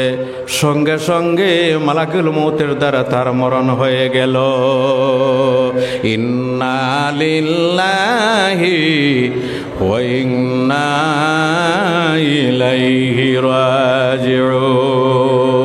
তওবা করছে না? তওবা করছে? তওবার জায়গা পর্যন্ত বসতে পারে নাই। দ্বন্দ্ব আরম্ভ 2 দল ফেরেশতার। আমাদের দ্বন্দ্ব আর ফিরিস্তার দ্বন্দ্বের মধ্যে একটু বেশম আছে। আমাদের দ্বন্দ্ব আর ফিরিস্তার দ্বন্দ্ব বেশম আছে কিনা? জি, আমাদের দ্বন্দ্ব খাইলাম না, ফাইলাম না, নিলাম না, হরলাম না। জি, ফিরিস্তাদের দ্বন্দ্ব এইভাবে নয়। দুই দল ফিরিস্তা উপস্থিত, আযাবের ফিরিস্তা, রহমতের ফিরিস্তা উপস্থিত। আযাবের ফিরিস্তা বলতেছেন, এই বান্দা এখন পর্যন্ত তওবা করে নাই, গতিকে আমরা আযাব দান করব। আর রহমতের ফিরিস্তা বলতেছেন, এই বান্দা তওবার উদ্দেশ্যে বাড়ির থেকে বের হয়ে গিয়েছে, গতিকে আমরা তাকে রহমতের স্থানে নিব। আযাবের ফিরিস্তা বলতেছেন, এখন পর্যন্ত তওবা করে নাই, গতিকে বিনা তওবাহারি এখন পর্যন্ত আছে। রহমতের ফিরিস্তা বলতেছেন, তওবা না হলে কি হলো, তওবার উদ্দেশ্যে বাড়ির থেকে বের হয়েছে। কিসের উদ্দেশ্যে? তওবার উদ্দেশ্যে। আল্লাহু আকবার। আচ্ছা, তওবা কতটুকু ভালো কাজ? কেমন ভালো কাজ? আমার ভাইয়েরা, তওবা এমন ভালো কাজ, যে ভালো কাজ করলে মানুষের গুনার ময়লা দূর হয়। তওবা এমন ভালো কাজ, যে ভালো কাজ করলে মানুষের গুনাহ সগীরাও তো মাফ হয়, গুনাহ কবিরা পর্যন্ত মাফ হয়ে যায়। জুড়ে বলুন সুবহানাল্লাহ। দুই দল ফিরিস্তার মধ্যে দ্বন্দ্ব শেষ হয় নাই, হাইকোর্ট দ্বারা ফয়সালা দেওয়া সম্ভব হলো না। এই কেসটা কোথায় গেল? সুপ্রিম কোর্টে গিয়ে ফসল। সুপ্রিম কোর্ট কোথায় আছে? জি, আল্লাহর কাছে। কার কাছে? একটু যদি আওয়াজ দেন, কার কাছে? Supreme court. আল্লাহর বিচারটা, আপনারা উত্তর দিন, আল্লাহর বিচারটা সঠিক হবে না বেঠিক হবে? জোরেও আওয়াজ দেন। সঠিক। যদি অসুস্থতা দান করেন তাহলে আল্লাহ হুকুম, যদি সুস্থতা দান করেন আল্লাহর মর্জি, যদি রোগ দেন আল্লাহর মর্জি, ধন দেন আল্লাহর মর্জি, ধন নেন আল্লাহর মর্জি, সন্তান দেন আল্লাহর মর্জি, সন্তান নেন কার মর্জি? আমরা তার উপর রাজি থাকার দরকার আছে কিনা? জি, রাজি থাকার দরকার আছে কিনা? এটাই হলো কি মুমিনের লক্ষণ। সুপ্রিম কোর্টও বিচার। সুপ্রিম কোর্ট থেকে রায় আসলো। কি রায়? আল্লাহ সুবহানাহু ওয়া তাআলা বলেন, হে ফিরিস্তারা, দুই দল ফিরিস্তা, আমার বান্দা যতটুকু জায়গা অতিক্রম করে মারা গেল সেই জায়গা তোমরা মাফো, আর যতটুকু জায়গা বাকি রয়ে গেছে সেই জায়গা তোমরা মাফো। যতটুকু জায়গা আমার বান্দা এসেছে সেই জায়গাও তোমরা মাপো, আর যতটুকু জায়গা বাকি রয়ে গেছে সেই জায়গাও তোমরা মাপো। যদি দেখা যায় আমার বান্দা অর্ধেক রাস্তা অতিক্রম করে সামান্য জায়গাও যদি ক্রস করে মারা যায়, তাহলে আমি আযাবের ফিরিস্তা নয়, আমি রহমতের ফিরিস্তার হাওলা করব। আল্লাহর দয়া দেখো, মানুষ গুনাহ করে কিন্তু লজ্জা লাগে কার? আল্লাহ। উত্তর দেন, মানুষ গুনাহ করে লজ্জা লাগে কার? আল্লাহর। মানুষের লজ্জা লাগে না, লজ্জা লাগে আল্লাহর। আল্লাহ মাফ করতে চান, আযাব দিতে চান না কখনো। শুরু হয়ে গেল মাফ। মাফ যখন শুরু হলো, দেখা গেল আল্লাহর বান্দা যতটুকু জায়গা অতিক্রম করে মারা গেল সেই জায়গা অর্ধেক রাস্তা ছিল, আর যতটুকু জায়গা বাকি রয়ে গেছে অর্ধেক রাস্তা বাকি রয়ে গেছে। কিন্তু আল্লাহর বান্দা যখন হযরত মালাকুল মউত যখন তার জান আত্মা বের করলেন, বের করার সময় আল্লাহর বান্দা অর্ধেক হাত, 1 বিঘা জায়গা বেশি সরিয়া ওই জায়গার দিকে আপনার সরিয়া মারা গেছে। জোরে বলুন সুবহানাল্লাহ। এই অর্ধেক রাস্তা অতিক্রম করে মারা যাওয়ার কারণে আল্লাহ বলেন, হে আযাবের ফিরিস্তা, আমার বান্দা যদিও তওবা করে নাই, কিন্তু প্রকৃত খালিস নিয়তে তওবার উদ্দেশ্যে বাড়ির থেকে বের হয়ে গেছে, গতিকে আমি আল্লাহর রহমতের সাগরে জুস এসে গেছে, আমি মাফ করে দিলাম।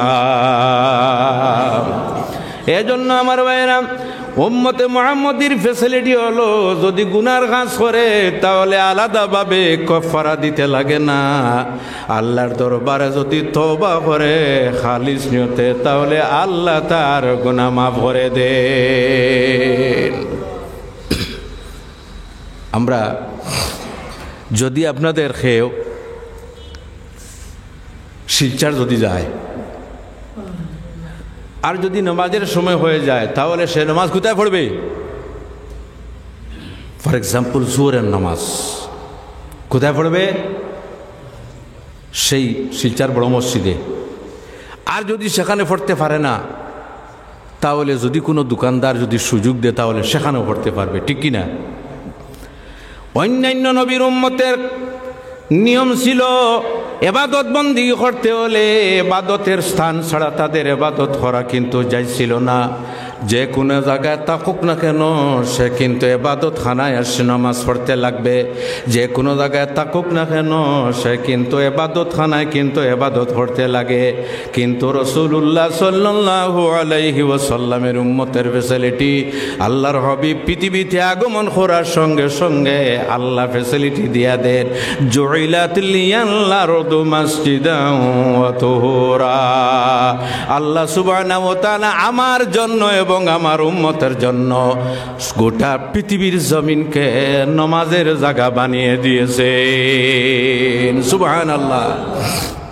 একজন মানুষ বন্দে হাল চাষ করতেছে, সেখানেও নামাজ পড়তে পারে কিনা?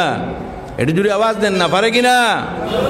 কোনো বাড়িতে ঘাস করতেছে, সে যদি চায় নামাজ পড়তে, তাহলে কোনো মানুষ কিন্তু বাধা দেবে না। দেবে? আমার মনে হয় কোনো হিন্দু মানুষও যদি হয় তাহলে বাধা দেবে না। কিন্তু দোষটা আমাদের। কি দোষ? অনেক অফিস আছে, সেই অফিসে অনেক মুসলমান কর্মচারী আছে, 12:30টার সময় নামাজের নামে বাইর হয় অফিস থেকে। বাইর হইয়া হোটেলে বসে চা খেয়ে এদিকে সেদিকে ঘুরাঘুরি করে আবার যায়। এই রিপোর্টটা কিন্তু বড়বাবুর কাছে গিয়ে পৌঁছে। কার কাছে? জুড়ে বলুন, কার কাছে? বড়বাবুর কাছে পৌঁছে। একদিন বড়বাবু বলল, তোমাদের জন্য তো আমি নামাজের সময়টুকু বের করে দিয়েছি, তোমরা নামাজ পড়ো না, গতিকে তোমাদের আর ছুটি নাই। এইভাবেও মানুষ আছে কিনা? একটু জুড়ে আওয়াজ দেন, আছে কিনা? এই জন্য আমার ভাইরা, উম্মতে মুহাম্মদের ফ্যাসিলিটি, আপনি যদি ইউপিতে যান সেই জমিনও আপনার জন্য নামাজের জায়গা, শিলচরে যান সেই জমিনও আপনার জন্য নামাজের জায়গা, আপনি যে কোনো জায়গায় যান সেই জমিনও আপনার জন্য নামাজের জায়গা। আল্লাহ সুবহানাহু ওয়া তাআলা রাসূলুল্লাহর উম্মতের ফ্যাসিলিটি দেখুন আমার ভাইয়েরা, আল্লাহর হাবিবের উম্মতের ফ্যাসিলিটি এত বেশি। যদি সেই ফ্যাসিলিটি যদি আমরা জানি, তাহলে জীবনে কোনো দিন রাসূলুল্লাহর অনুসরণ করা আমরা ত্যাগ করতাম না। দুরূদ শরীফ পড়ো না, আল্লাহুম্মা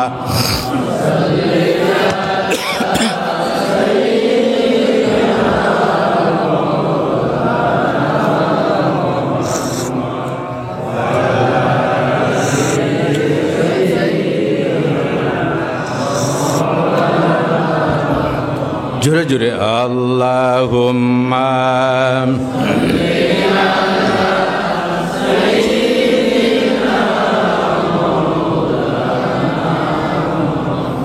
ওয়া আলা আলি সাইয়্যিদিনা।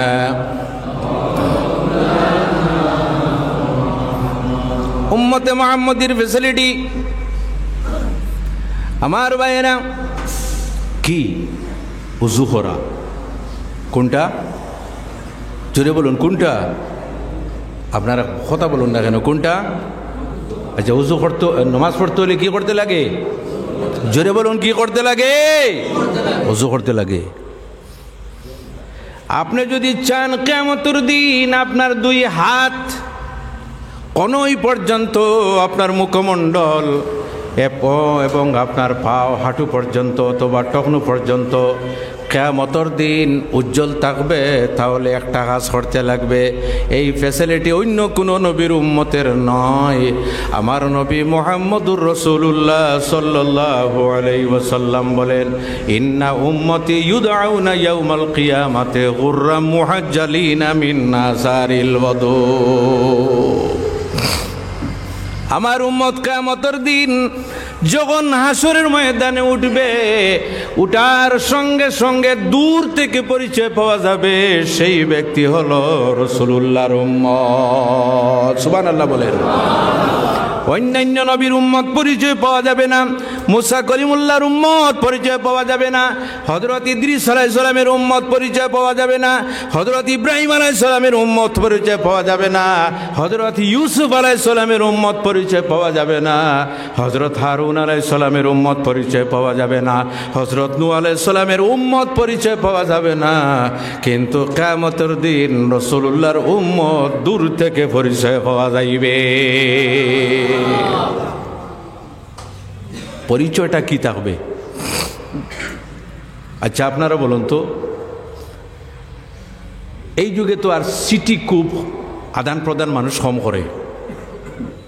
এক যুগে সিটি মানুষ আদান প্রদান করত, এই যুগে হলো হ্যালো।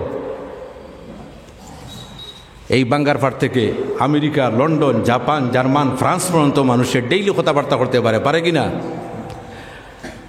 আপনি যখন কোনো সিটি কোনোখানে পৌঁছাইতেছেন, পোস্ট অফিসের বক্স আছে, সেই বক্সে সিটিটা ছাড়লেন, পোস্ট অফিসের মানুষ বক্স থেকে খোলার পরে সিটিতে যখন সিল মারবে, তখন এর পরিচয় হলো এই সিটিটা আর গায়েব হবে না, গুম হবে না, হারবে না, সরকার তার দায়িত্ববান।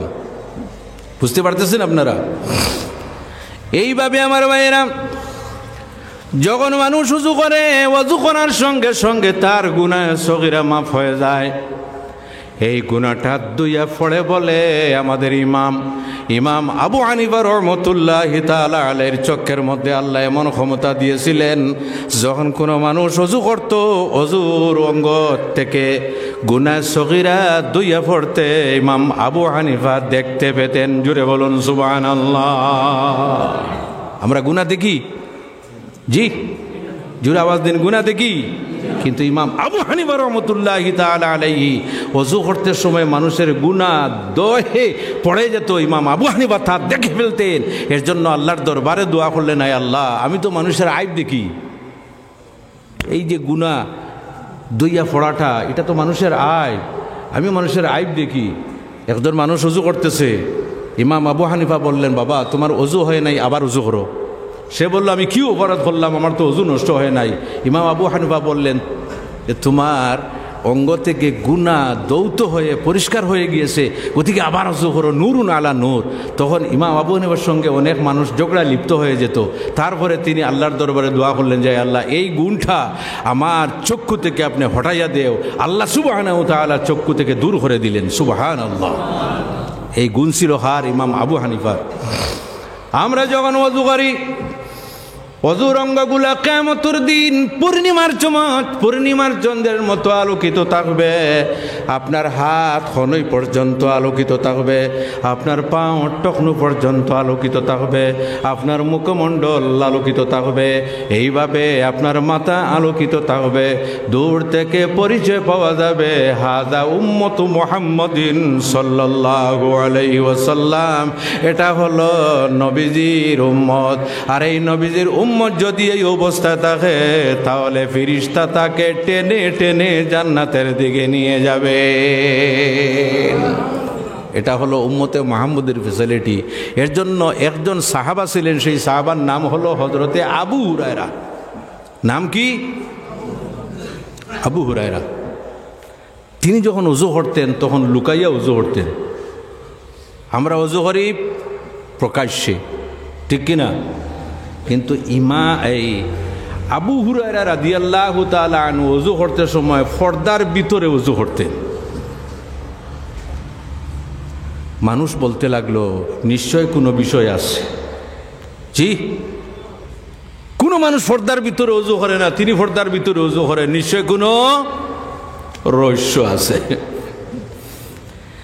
একদিন একজন মানুষ বলল, আমি দেখবো আবু হুরায়রা কিভাবে ওযু করেন। সে গোপনে গিয়ে দেখতে পাইল আমরা সমস্ত মানুষ খনি পর্যন্ত দৌত করি। কতটুকু পর্যন্ত? জুড়ে আওয়াজ দিন, কতটুকু? হ্যাঁ হ্যাঁ, দেখাইয়া দেও, আপনারা বলেন না কতটুকু? খনি পর্যন্ত। আমরা খনি পর্যন্ত খনি সহ দৌত করি, কিন্তু আবু হুরায়রা রাদিয়াল্লাহু তাআলা আনহু যখন ওযু করেন তখন বগল পর্যন্ত। কতটুকু পর্যন্ত? বগল পর্যন্ত। পাও যখন দৌত করেন তখন পর্যন্ত নয়, হাঁটু পর্যন্ত। তখন তিনি এই ওযু দেখে রাসূলুল্লাহর কাছে বিচার দিলেন, ইয়া রাসূলুল্লাহ, আমরা সবাই এক ধরনের ওযু করি, আর আপনার সাহাবী আবু হুরায়রা অন্যভাবে ওযু করেন। আল্লাহর হাবিব ডেকে জিজ্ঞাসা করলেন, হে আবু হুরায়রা, তুমি কিভাবে ওযু করো? ইয়া রাসূলুল্লাহ, আমি যখন ওযু করি তখন খনি সহ আমি দৌত করি। আমি যখন ওযু করি ভালোভাবে মুখমণ্ডল আমি দৌত করি। পাও যখন দই তখন আমি হাঁটু পর্যন্ত দৌত করি। আল্লাহর হাবিব জিজ্ঞাসা করলেন, হে আবু হুরায়রা, তুমি এইভাবে কেন ওযু করো? তখন সেই আবু হুরায়রা উত্তর দেন, ইয়া রাসূলুল্লাহ, আমি আপনার জবান মোবারক থেকে শুনেছি কিয়ামতের দিন ওযুর অঙ্গ পূর্ণিমার চন্দ্রের মতো আলোকিত থাকবে। ইয়া রাসূলুল্লাহ, কিয়ামতের দিন সমস্ত মানুষের খনি পর্যন্ত আলোকিত থাকবে। সেই দিন আমি চাই আমার বগল পর্যন্ত যেন আলোকিত থাকে। কিয়ামতের দিন সমস্ত মানুষের টকনু পর্যন্ত আলোকিত থাকবে। সেই দিন আমি আবু হুরায়রা চাই আমার হাঁটু পর্যন্ত আলোকিত থাকবে। ইয়া রাসূলুল্লাহ, আমার ওযুর অঙ্গগুলা যদি বেশি বেশি আলোকিত থাকে তাহলে আপনার নবীজি পরিচয় লাভ করে আমাকে টেনে টেনে হাউজে কৌসরের পানি পান করাইবে। এই ছিল তাদের আদতে মোবারকা। আর আমরা ওযু করতে সময় ঠান্ডার দিন, জি কত অসুবিধা হয়, ঠিক কি না? হায় রে হায়, যদি এই যে ফরজ কয়টা? 4টা। ফরজ কয়টা? একটু জোরে আওয়াজ দেবেন, ফরজ কয়টা? আমি আপনাদেরকে লজ্জিত করবো না, আপনাদের বুধ অসুবিধা হইতেছে। যদি অসুবিধা হয় তাহলে আমি 9:30টার মধ্যে শেষ। এখন কিন্তু ডিউটি বেশি, সব জায়গায় যাই না। আগে তো স্কুল ছিল, আগে তো মাদ্রাসা ছিল, শিলচর সিনিয়র মাদ্রাসা, এখন হয়ে গেছে শিলচর হাই স্কুল। ডিউটি বেশি, যাইতে লাগে। আর আমার একটা নিয়ম, যেভাবে ওয়াজের টাইম টেবিল মেনটেন করি এইভাবে স্কুলে যাওয়ার সময় টাইম টেবিল মেনটেন, আর আসার সময় টাইম টেবিল মেনটেন। সবাই যাওয়ার পরে আমি যাই, এটা আমার আদতে পরিণত হয়ে গেছে। আমি মনে করি এটা আমার দোষ বোধ হয়। জি, আমি মনে করি এটা আমার এক ধরনের দোষ। যাই হোক, এটা যদি দোষ থাকে তাহলে এই দোষ থাকতেও আমি রাজি আছি। বাইরে আমার উম্মতে মুহাম্মদীর ফ্যাসিলিটি আছে, কিন্তু আমরা সেই ফ্যাসিলিটিগুলো কিন্তু জানি না। মানুষ মারা যাওয়ার পরে আমার মৌলানা আলতাফ হোসেন সাহেব আপনাদের সম্মুখে আপনার বলেছেন, আমিও বলতেছি, মানুষ মারা যাওয়ার পরে একটা জায়গা কিন্তু তার জন্য কিয়ামতের দিন ক্রন্দন করে, সব সময় ক্রন্দন করে, এবং কিয়ামতের দিন সেই জায়গা তার জন্য ক্রন্দন করবে। সেই জায়গাটি হলো নমাজের জায়গা। কোন জায়গা? একটু জোরে আওয়াজ দিন, কোন জায়গা? মসজিদ তো নমাজের জায়গা আছেই, বাড়ির মধ্যে নফলি ইবাদতের জায়গা আছে। বর্তমান সমাজে অনেক মুসলমানের বাড়ি আছে যে বাড়ির মধ্যে পেশাবের স্থান, পেশাব করার মতো জায়গা নেই।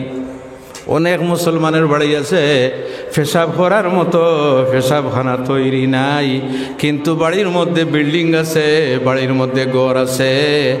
আমার ভাইয়েরা, আমরা যেহেতু মুসলমান, পেশাব করার জন্য পেশাবখানা কিন্তু বাইরে আমাদের তৈরি থাকতে লাগবে। লাগবে কিনা? জি, হয়তো ভিতরে আছে বাথরুম আছে, বাথরুমের সঙ্গে আছে আপনার পেশাবখানা, কিন্তু কোনো যদি মেহমান যান তাহলে এই মেহমান কোথায় পেশাব করবে? আপনার বাথরুমে যাওয়াটা তো সমীচীন মনে করবে না, তখন বাইরে একটা পেশাবখানা থাকতে লাগে, লাগে কি না? এটা কিন্তু একটা ইন্ডিকেট হিসাবে আমি বললাম। আমার ভাইয়েরা, উম্মতের মুহাম্মদীর ফ্যাসিলিটি হলো কিয়ামতের দিন 120টা খাতার হবে, সমস্ত উম্মত মিলিয়ে। কয়টা খাতার? জোরে আওয়াজ দেন, কয়টা খাতার? 120টা খাতার। এই খাতার কত বড় লম্বা হবে আল্লাহ ভালো জানেন। 700 কোটি মানুষ, কিয়ামত আসতে তো এখনো পর্যন্ত অনেক দেরি আছে। কত 100 কোটি যে মানুষ হবে কিয়ামতের দিনে, এক প্ল্যাটফর্মে মানুষ দাঁড়াইবে। সেই দিন কিন্তু আল্লাহ সুবহানাহু ওয়া তাআলার সম্মুখে মানুষ খাতার বন্দী অবস্থায় থাকবে। কয়টা খাতার থাকবে?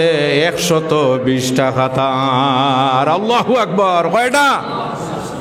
হ্যাঁ হ্যাঁ, কত লম্বা খাতার হবে চিন্তা করতেছেন? 120টা খাতার। এই 120টা খাতারের মধ্যে 80টা খাতার হবে আল্লাহর হাবিব আকা আলাইহিস সালামের উম্মতের। জোরে বলুন সুবহানাল্লাহ। কয়টা?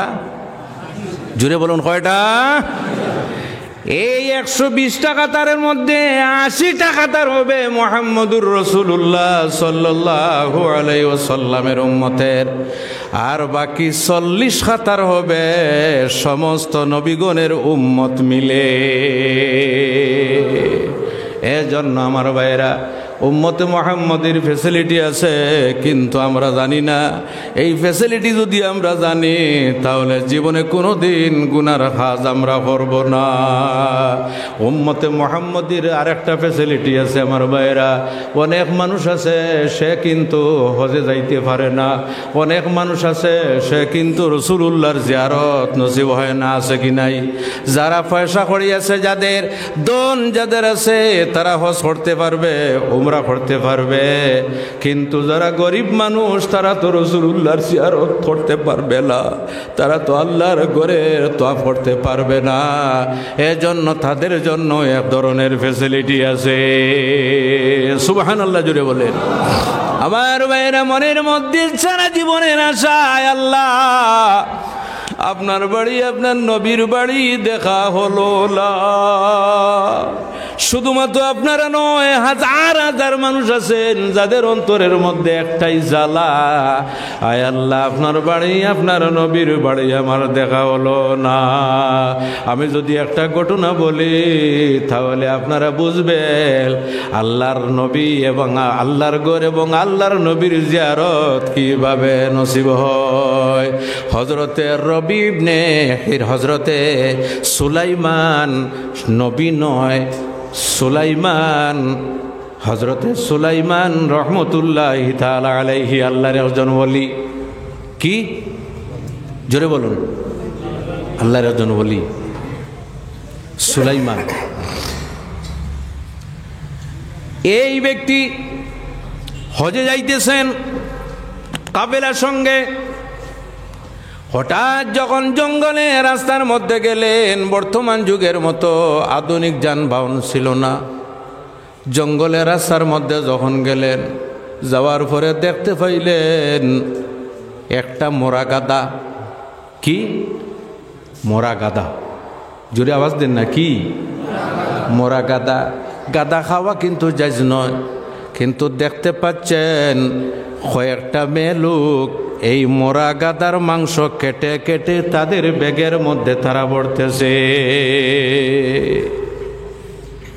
স্ট্রাইক হল মনের মধ্যে, বাজলো মনের মধ্যে, আমিও যে যাইতেছি, আর এই জঙ্গলের মধ্যে মোরা গাদা খাওয়া তো জায়েজ নয়। এরা খারা যারা মোরা গাদা বক্ষণ করার জন্য বাড়িতে নিয়ে যাইতেছে। সঙ্গে কাফেলা যারা ছিলা তাদেরকে বললেন, তোমরা হজের জন্য রওনা দেও, তোমরা আস্তে আস্তে অগ্রসর হও, আমি একটা সমস্যার সমাধান করে আমি তোমাদের সঙ্গে আসব। তিনি জঙ্গলের ভিতরে ওই বাড়িতে গেলেন।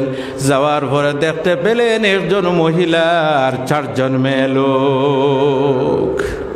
একজন মহিলা আর 4 জন মেয়ে। জিজ্ঞাসা করলেন, মা গো তোমরা কারা? সেই মহিলা উত্তর দিল, আপনি বেগানা মানুষ, অপরিচিত মানুষ, আমার ঘরের সামনে উপস্থিত হয়েছেন, আপনাকে আমরা পরিচয় পাই না। তিনি উত্তর দিলেন, আমি যদিও বেগানা মানুষ, কিন্তু তোমাদের দরদি হয়ে আমি তোমাদের বাড়িতে এসেছি। আমি কিন্তু হজযাত্রী, আমি হজে না গিয়ে তোমাদের একটা কাণ্ড দেখে তোমাদের ঘরে আমি উপস্থিত হয়েছি। আমাকে তোমরা বলো, মোরা গাদার মাংস তোমরা কোন কারণে ঘরের মধ্যে আনলে? তখন সেই লোকটি 4 মেয়ে সহ ক্রন্দন করতে লাগলো আর বলতে লাগলো, হে আল্লাহর বান্দা, আমাদের কোনো উপায় নেই, আমরা হলাম হযরতে ফাতিমাতুজ জাহরা রাদিয়াল্লাহু তাআলা আনহার খানদানের মানুষ। জোরে বলুন সুবহানাল্লাহ। আমরা হযরতে ফাতিমার বংশের মানুষ। আমার স্বামী কয়েকদিন আগে জঙ্গলের মধ্যে মারা গিয়েছেন। যে সামান্য টাকা কড়ি রেখে গিয়েছিলেন, সব টাকা কড়ি শেষ হয়ে গেছে। এখন খাওয়ার কোনো ব্যবস্থা নেই। চিন্তা করলাম, রুজি রোজগার করার মতো যোগ্যতা আমাদের মধ্যে নেই। আমার উপযুক্ত 4 জন মেয়ে আমার ঘরের মধ্যে, আর আমি একজন মেয়ে লোক, কোথায় গিয়ে আমি রুজি রোজগার করব?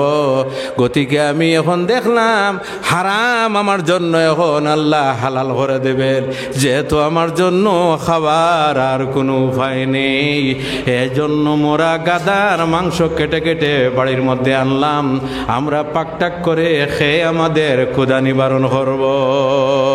হযরতে সুলাইমান রাদিয়াল্লাহু তাআলা আনহু শোনার সঙ্গে সঙ্গে বিচলিত হয়ে গেলেন, নয়নের সমস্ত জল ছেড়ে ক্রন্দন করতে লাগলেন আর বললেন, আয় আল্লাহ, আমি আর হজে যাব না। হজের টাকা যা সঙ্গে ছিল সমস্ত তাদেরকে দান করে বাড়িতে ফিরে আসলেন। সুবহানাল্লাহ জুড়ে বলেন। সব টাকা দান করে বাড়িতে ফিরে আসলেন। আসার পরে ক্রন্দন করতে লাগলেন, আয় আল্লাহ, আমি কোনো ডকুমেন্ট চাই নাই, আমি কোনো প্রমাণপত্র চাই নাই, আমি আধার কার্ড চাই নাই, আমি প্যান কার্ড তাদের চাই নাই, কোনো কিছু চাই নাই। আমি শুধুমাত্র শুনেছি হযরত ফাতিমার খানদানের আওলাদ। এজন্য আমি আমার যা ছিল হজে যাওয়ার সম্পদ সমস্ত আমি দান করে ফেলেছি। আয় আল্লাহ, যদি আমি এই কাজটা করে থাকি, আমি তো হজে যাই নাই। বাড়িতে রয়ে গেছে। সঙ্গের যারা, আপনারা শুনতেছেন? জোরে শুনতেছেন? সঙ্গের কাফিলা যারা হজ করে বাড়িতে ফিরে আসলো, হজ করে বাড়িতে ফিরে আনার পরে মানুষ তাদের সঙ্গে দেখাশোনা করে, মানুষ তাদের সঙ্গে সাক্ষাৎ করে। কোনো কারণে জানা আছে 3 জন মানুষ হলো আল্লাহর মেহমান। এর মধ্যে একজন মানুষ হলো যারা হাজি সাহেব হজে থেকে আওয়ার পরে 3 মাস পর্যন্ত সেই জায়গার ফয়েজ ও বরকত তাদের সম্বন্ধে থাকে। মানুষ যখন সাক্ষাৎ করে তখন আপনার থেকে ফয়েজ নিয়ে আসেও, কিন্তু ফয়েজের দ্বারা মালামাল হয়। 3 মাস পর্যন্ত থাকে। কতদিন পর্যন্ত? কোনো মানুষ বলে, হুজুর হজ থেকে আওয়ার পরে শুনলাম যে আর 40 দিন পর্যন্ত ঘর থেকে বের হওয়া জায়েজ নয়। না না, এমন ধরনের কোনো কথা নেই। আপনি প্রয়োজনে ঘর থেকে বের হতে পারবেন। হ্যাঁ, মানুষ আসবে সাক্ষাতের জন্য, তাই বাড়িতে থাকার দরকার আছে কি না? কাফেলা যারা সঙ্গে ছিল সমস্ত বাড়িতে ফিরে আসলো। আর হযরতে সুলাইমান রহমতুল্লাহি তাআলা আলাইহি ক্রন্দন করতেছেন যে আল্লাহ, আমি তো হজে যাই নাই। মানুষ তাদের সঙ্গে সাক্ষাৎ করতে যায়। হযরত সুলাইমান রহমতুল্লাহি তাআলা আলাইহি সাক্ষাৎ করতে গেলেন। যাওয়ার পরে বলতে লাগলেন, আমার ভাইয়েরা, তোমরা হজ করে এসেছো, আরফার ময়দানে দোয়া করে এসেছো, মুজদালিফায় রাত্রি জ্ঞাপন করে এসেছো, মিনায় খাঙ্কুড় মারে এসেছো, আল্লাহর ঘর তওয়াফ করে এসেছো, তোমরা নবীজির জিয়ারত করে এসেছো। আমি তো কোনো কিছু করি নাই। তখন তারা বলতে লাগলো, হে সুলাইমান রহমতুল্লাহ, হে সুলাইমান, তুমি কোন কারণে মিথ্যা কথা বলতেছ? তিনি অবাক, আরে আমি তো মিথ্যা কথা বলতেছি না, সত্য কথা বলতেছি, আমি তো হজে যাই নাই। সঙ্গী কাবিলা যারা বলতেছে, কেন বলতেছ হজে যাও নাই? জানি না তোমার কথা কি ধরনের, কিন্তু আমরা যখন আল্লাহর ঘর তওয়াফ করতেছিলাম তখন আমরা দেখছি তুমি সুলাইমান আমাদের সঙ্গে। আমরা যখন সাফা মারওয়া সই করতেছিলাম তখন দেখি তুমি আমাদের সঙ্গে। যখন আমরা আরবার ময়দানে দোয়া করে তুমিও তো আমাদের সঙ্গে ছিলে। যখন আমরা মুজদালিফায় রাত্রি যাপন করলাম তখন তুমিও আমাদের সঙ্গে ছিলে। যখন মিনায় খাঙ্কর নিক্ষেপ করলাম তুমিও আমাদের সঙ্গে ছিলে। যখন আল্লাহর ঘরের তওয়াফ করলাম তুমিও আমাদের সঙ্গে ছিলে। যখন মদিনা শরীফ গেলাম তুমিও আমাদের সঙ্গে ছিলে। রাসূলুল্লাহর জিয়ারত করলাম তুমিও আমাদের সঙ্গে ছিলে। তুমি কোন কারণে মিথ্যা কথা বলো? অবাক অবাক হওয়ার কথা হয় না? জি, অবাক হওয়ার কথা কিনা? হজে যাই নাই, কিন্তু ওরা সাক্ষী দিতেছে আমি হজ করতেছি, আমি হজ করেছি। এক রহস্যজনক ব্যাপার হয়ে গেল। বাড়িতে আসলেন, আসার পরে রাত্রি ঘুমাইলেন। ঘুমের মধ্যে সবান যুগে শুনতে পান আল্লাহর পক্ষ থেকে আল্লাহ সুবহানাহু ওয়া তাআলা ফেরেশতার মাধ্যমে আল্লাহ সুসংবাদ দিতেছেন, হে সুলাইমান, তুমিও যদিও হজ যাও নাই, কিন্তু রাসূলুল্লাহর মেয়ে হযরতে ফাতিমার খানদানের ফাতিমার বংশের একটা পরিবারকে তুমি সাহায্য করার কারণে আল্লাহ সুবহানাহু ওয়া তাআলা তোমার সাহায্যকে কবুল করে নিয়েছেন। আর তোমার রূপ দান করে একজন ফেরেশতা দিয়ে আল্লাহ তোমার হজ করে নিয়েছে।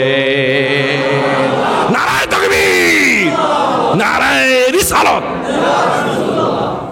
আল্লাহর ক্ষমতা আছে কিনা? মনের মধ্যে আশা থাকুক, আল্লাহর দরবারে দোয়া করতে থাকবে, না আল্লাহ, যদিও আল্লাহর ঘর দেখা হয় নাই, যদিও নবীজি রমজান মুবারক দেখা হয় নাই, যদিও আপনার যাওয়া হয় নাই, কিন্তু হয়তো আল্লাহ সফন যুগে নবীজির জিয়ারত নসিব করে দেবে।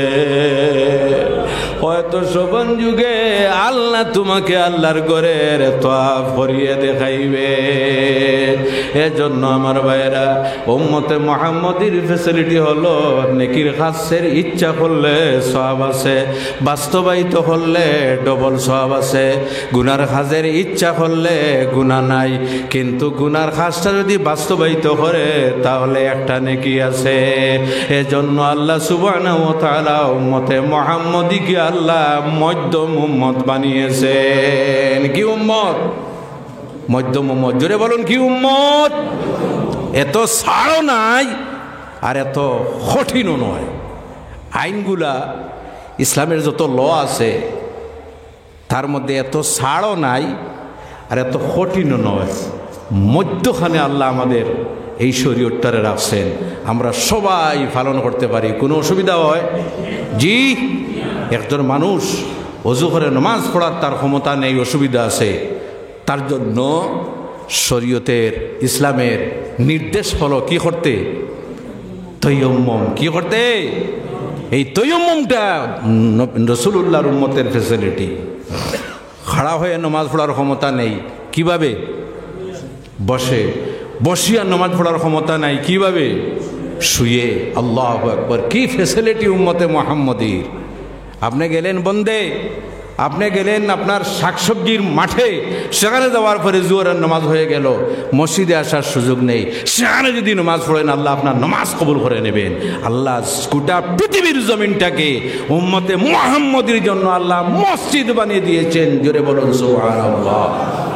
আমি আমার বক্তব্য আমি আর লম্বা করতেছি না, যা আলোচনা করেছি যদি আপনারা আমল করেন তাহলে যথেষ্ট হবে।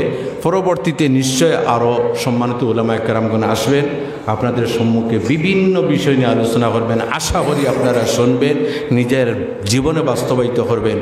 আসুন আমরা প্রত্যেক আল্লাহর হবিব আকা আলাইহিস সালামের শানে আমরা হাদিয়ায় সালাম পেশ করি। ইয়া নবী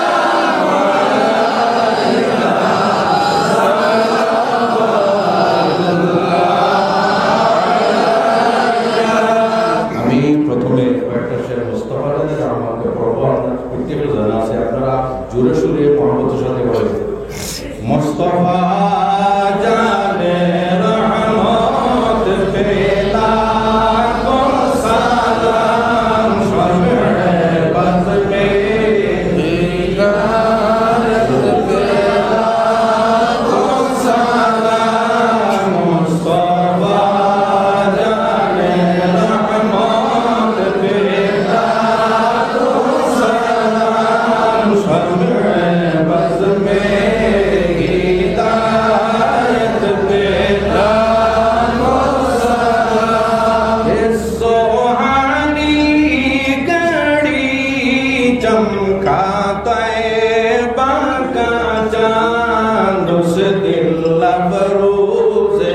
सात बेला को सलाम मुस्तफा जाने रहमत बेला को सलाम शम्ए बज़ में हिदायत बेला को सलाम जिसके माथे शफाअत का सहरा रहा उस जबीने सआदत बेला को सलाम मुस्तफा जाने रहमत बेला को सलाम शम्ए बज़ में हिदायत बेला को सलाम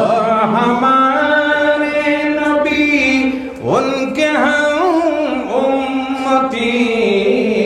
उम्मती तेरी किस्मत बेदा को सलाम मुस्तफा जाने रहमत बेदा को सलाम शम्ए बज़ में हिदायत बेदा को सलाम हम यहाँ पढ़े वो मदीने सुने उनकी आला समाअत पे लाखो सलाम मुस्तफा जाने रहमत पे लाखो सलाम शम्ए बज़ में हिदायत पे लाखो सलाम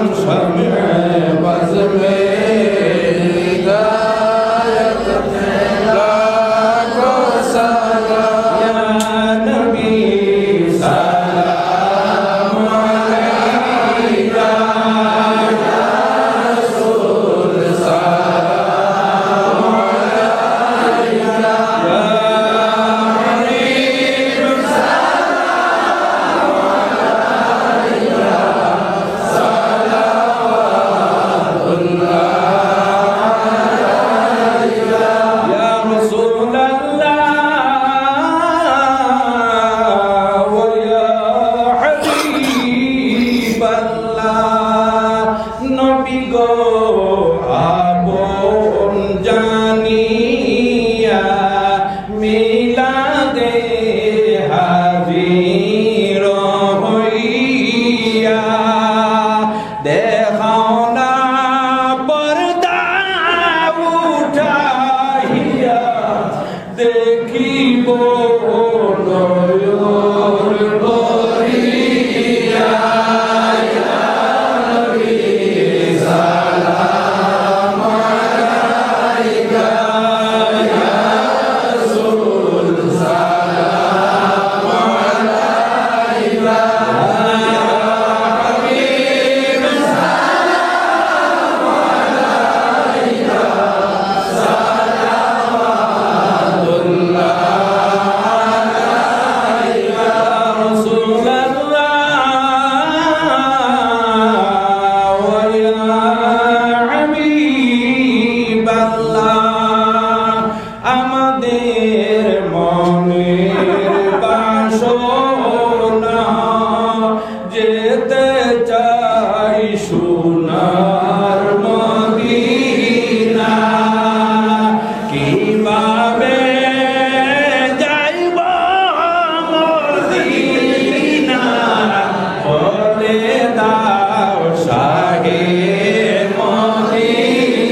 তবু না গো বলি লা ইয়া নবী সালাম আলাইকা ইয়া রাসূল সালাম আলাইকা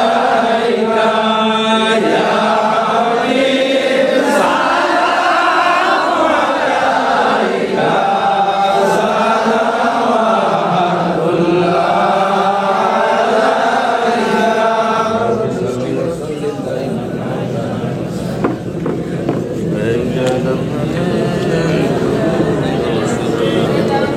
बरोज़िदा नबी बर अपने मुदाम मोहम्मद या रसूल अल्लाह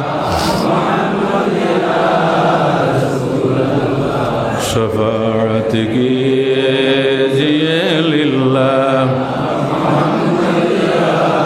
मोहम्मद या रसूल अल्लाह मोहम्मद या रसूल अल्लाह शफाअत कीजिए लिल्लाह आमीन अल्हम्दुलिल्लाहि रब्बिल आलमीन रब्बना ज़लमना अनफुसना व इन लम तग़फिर लना व तरहमना लनकूनन्ना मिनल खासिरीन আরহামুর রাহিমিন আল্লাহ নিশ্চয় আপনার বান্দা গুণের অন্তরের মধ্যে আপনার এবং আপনার হাবিবের মহব্বত আছে যার জন্য আজকে অনেকটা স্বীকার করে মসজিদের ভিতরে আপনার হাবিবের দিনের সবার আয়োজন হল আয় আল্লাহ এই মাহফিলের জন্য যারা সাহায্য সহযোগিতার হাত বাড়িয়ে দিল যে বাবের সাহায্য হোক আয় আল্লাহ প্রত্যেককে আপনি দুনিয়া আখিরাতের মধ্যে সাহায্য করে না আরহামুর রাহিমিন আল্লাহ যা কিছু আমি আজ বললাম আপনার বান্দাগণ মনোযোগের সাথে শুনলো আমাদের প্রত্যেককে সেই কথাগুলির উপর আমল করার তৌফিক দান করো আয় আল্লাহ নিশ্চয় আপনি মওলা রাজি হবেন এবং সওয়াব দেবেন আয় আল্লাহ সবগুলো সর্বপ্রথমে আকা নামদার হুজুর পুরনুর সাল্লাল্লাহু আলাইহি ওয়াসাল্লামের খেদমতে আলী ওনার শান মোতাবিক পৌঁছিয়ে দাও আয় আল্লাহ আপনার হাবিবের খাতির হযরতে আদম আলাইহিস সালাম থেকে আরম্ভ করে আজ পর্যন্ত যত মুমিন মুমিনাত কবরবাসী হয়ে গেছেন তাদের রওয়াত এবার পৌঁছিয়ে দাও আয় আল্লাহ এই অঞ্চলের তত আমাদের যত নতুন পুরাতন মুর্দিগান কবরের বাসিন্দা হয়ে গেছেন আয় আল্লাহ আমাদের মধ্যে অনেক আছি যাদের বাবা জান দুনিয়াতে নাই অনেক আছি যাদের আম্মা জান দুনিয়াতে নাই অনেক আছি যাদের দাদা দাদি নানা নানি ভাই বেরাদর বন্ধু বান্ধব আত্মীয় স্বজন দুনিয়ার থেকে বিদায় নিয়ে গেছেন আয় আল্লাহ আর রহমুর রাহিমিন আমাদের তরফ থেকে সওয়াবের তুফা পৌঁছে দিয়ে তাদের কবর শান্তির জায়গা বানিয়ে দাও আয় আল্লাহ কবরটাকে জান্নাতের টুকরা বানিয়ে দাও সওয়াবের তুফা লাভ করে এই কথা যেন আজকে সন্তান আদি দুনিয়াতে রাখিয়াছিলাম আজকে দোয়া করে আমাদের জন্য সওয়াবের তুফা পৌঁছাইছেন বড় আরাম পাইলাম আর আল্লাহ আপনার বান্দাদেরকে আপনি ক্ষমতা দিয়েছ মসজিদের জন্য দান দক্ষিণা সদকা খয়রাত করেছেন আয় আল্লাহ তাদের সদকা খয়রাত আপনার কুদরতি হাতে আপনি গ্রহণ করে নাও আয় আল্লাহ আমরা গুনাহগার খাতাকার সিয়াকার মুখ দেখাইবার উপযুক্ত নয় কিন্তু আপনার নবীর উম্মতের লিস্টে তো আমাদের নাম লেখা আছে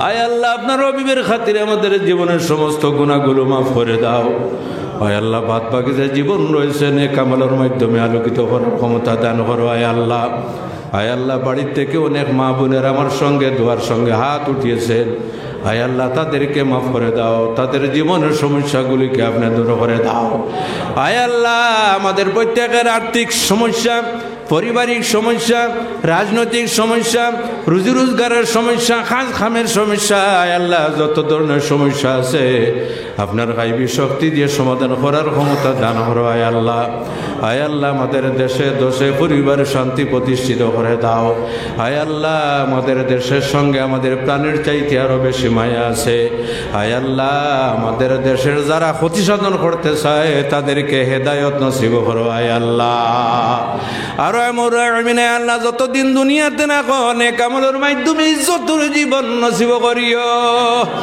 আয় আল্লাহ রহমুর রহিমিন, অসংখ্য গণিত মানুষ আছে যাদেরকে হরমান শরীফ বাহিনীর জিয়ারত নসিব করে কলিজা ঠান্ডা করে বাড়ির মধ্যে ফিরিয়ে নিয়েছো। আয় আল্লাহ, আয় আল্লাহ অসংখ্য গণিত মানুষ আছে যাদের অন্তরের মধ্যে আশা আছে একটাবার আপনার বাড়ি আপনার নবীর বাড়ি দেখবার। আয় আল্লাহ, আয় আল্লাহ হরমান শরীফ আইনের জিয়ারত নসিব না করিয়া খবরের মধ্যে নিয়ে পৌঁছাইও না। আয় আল্লাহ, আয় আল্লাহ আরফার ময়দানে খড়া না করে আজরাইলের সম্মুখে খড়া করিও না। আয় আল্লাহ ইহরামের কাপড় না ফিন্দাইয়া মৌতের সাদা কাফন ফিন্দাইও না। আয় আল্লাহ জীবনের সমস্ত গুনাহগুলি মাফ করে দাও। আয় আল্লাহ আপনি মওলা রাজি হয়ে একটা বার ঘোষণা দিয়া দেও, যাও আমার বান্দাগণ আমি আল্লাহ তোমাদের জীবনের সমস্ত গুনাহগুলি মাফ করে দিলাম। আর আমর রহিমিন আল্লাহ আমাদের সন্তানাদি যারা পড়াশোনার মধ্যে আছেন স্কুল কলেজ মসজিদে, আয় আল্লাহ ইউনিভার্সিটিতে যে যে কলেজের মধ্যে স্কুলের মধ্যে পড়াশোনার মধ্যে আছেন তাদেরকে বিবেক বুদ্ধি জ্ঞান দিয়ে দাও। আয় আল্লাহ তাদের স্মরণ শক্তি আপনি বাড়িয়ে দাও। আয় আল্লাহ যেভাবে আমরা নিজের মূর্তি গানের জন্য দোয়া করতেছি, আমরা মারা যাওয়ার পরে নেক দোয়া দিয়ে স্মরণ করার মতো সন্তান দুনিয়াতে রাখিও। আয় আল্লাহ আর আমুর রহিমিন, আয় আল্লাহ আমাদের গুনার কারণে আমাদের দোয়াটাকে ফিরাইয়া দিও না। আয় আল্লাহ আমাদের গুনার দিকে চেয়েও না। আপনার হাবিব হুজুর পূর্ণুর রহমতুল্লিল আলামিন নবীজির চেহারা মোবারকের দিকে চেয়ে আমাদের জীবনের সমস্ত গুনাহগুলি মাফ করে দাও। আয় আল্লাহ আমাদের দোয়া আপনি কবুল ফরমাও। আয় আল্লাহ বাদ বাকি জীবন নেক আমলের মাধ্যমে আলোকিত করার ক্ষমতা দান করো। আয় আল্লাহ, আয় আল্লাহ আমাদের দেশ ভারতবর্ষ, এই ভারতবর্ষের মধ্যে বিভিন্ন ধর্মাবলম্বী মানুষের বসবাস আছে। আয় আল্লাহ প্রত্যেকের অন্তর থেকে হিংসা বিদ্বেষ দূর করে একসঙ্গে বসবাস করার ক্ষমতা দান করো। আয় আল্লাহ, আয় আল্লাহ একদিন আমাদের মরতে হইবে, মরার সময় আয় আল্লাহ জবান বন্ধ করে বিনা কলিমায় আমাদের মরণ করিও না। আয় আল্লাহ সেই সময় আপনার হাবিব আকা আলাইহিস সালাতু ওয়াস সালাম আমাদের সম্মুখে রাখিও, নয়ন ভরে দেখাইও এবং আমাদের জবান থেকে জীবনের শেষ কথাটা বাইর করাইও। লা ইলাহা ইল্লাল্লাহু মুহাম্মাদুর রাসূলুল্লাহ। সুবহানা রাব্বিকা রাব্বিল ইজ্জাতি আম্মা ইয়াসিফুন ওয়া সালামুন আলাল মুরসালিন ওয়াল হামদুলিল্লাহি রাব্বিল আলামিন। আমিন। আসসালামু আলাইকুম ওয়া রাহমাতুল্লাহ।